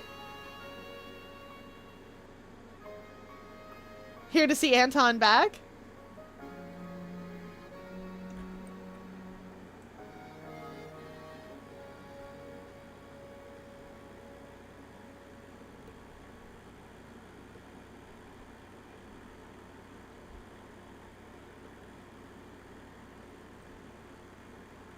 Come look at this article, you two. Huh? Miracle Rescue saves beloved academic. I was right! The doctor's alive after all! I was right! Visit him as soon as we return. Schrader was alive the whole time! Oh, but that might conflict with the symposium you have scheduled in London tomorrow. Oh, it doesn't. It's not really Then I'll spoilers. simply have to cancel. Huh? After all, Luke, one must always show gratitude to one's teachers. That's what a gentleman does.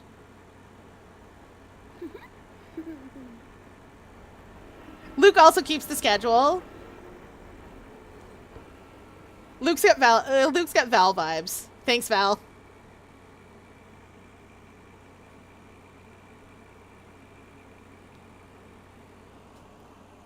Bye, Flora, my beloved. We love Flora in this house.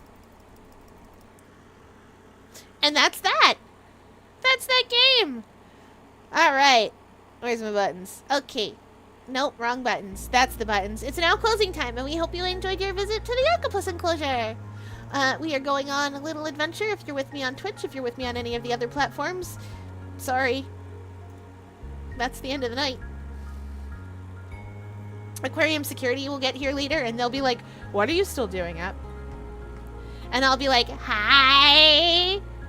And they'll be like, "Get back in the tank." And I'll be like, "Hi." As I often am. And they'll be like, "No, get back in the tank." And I'll be like, "Yeah, we're gonna play hide and seek." And then they get mad. They get so mad. You know where we're going? We're going to see Meppermint Polka. We're going to see Mep. Haven't been to see Mep in a little while. Mep's playing Guild Wars 2 tonight. Which is what I'll be doing later. That's what I do on Thursdays. I wanna be in the Octopus's Garden. Yes! Octopus's Garden in the shade. We love that song too. It's a good time. Alright, I gotta press the button. Right. There we go.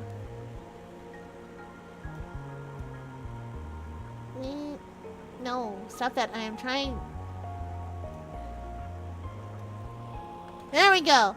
Alright, that is it for the night, everybody. I will see you all tomorrow when we play Psychonauts. If you guys want my schedule, it's on Blue Sky and on the other one, in the Discord. Anyway, that's it for the night, everybody. I will see you all tomorrow. Thanks for playing.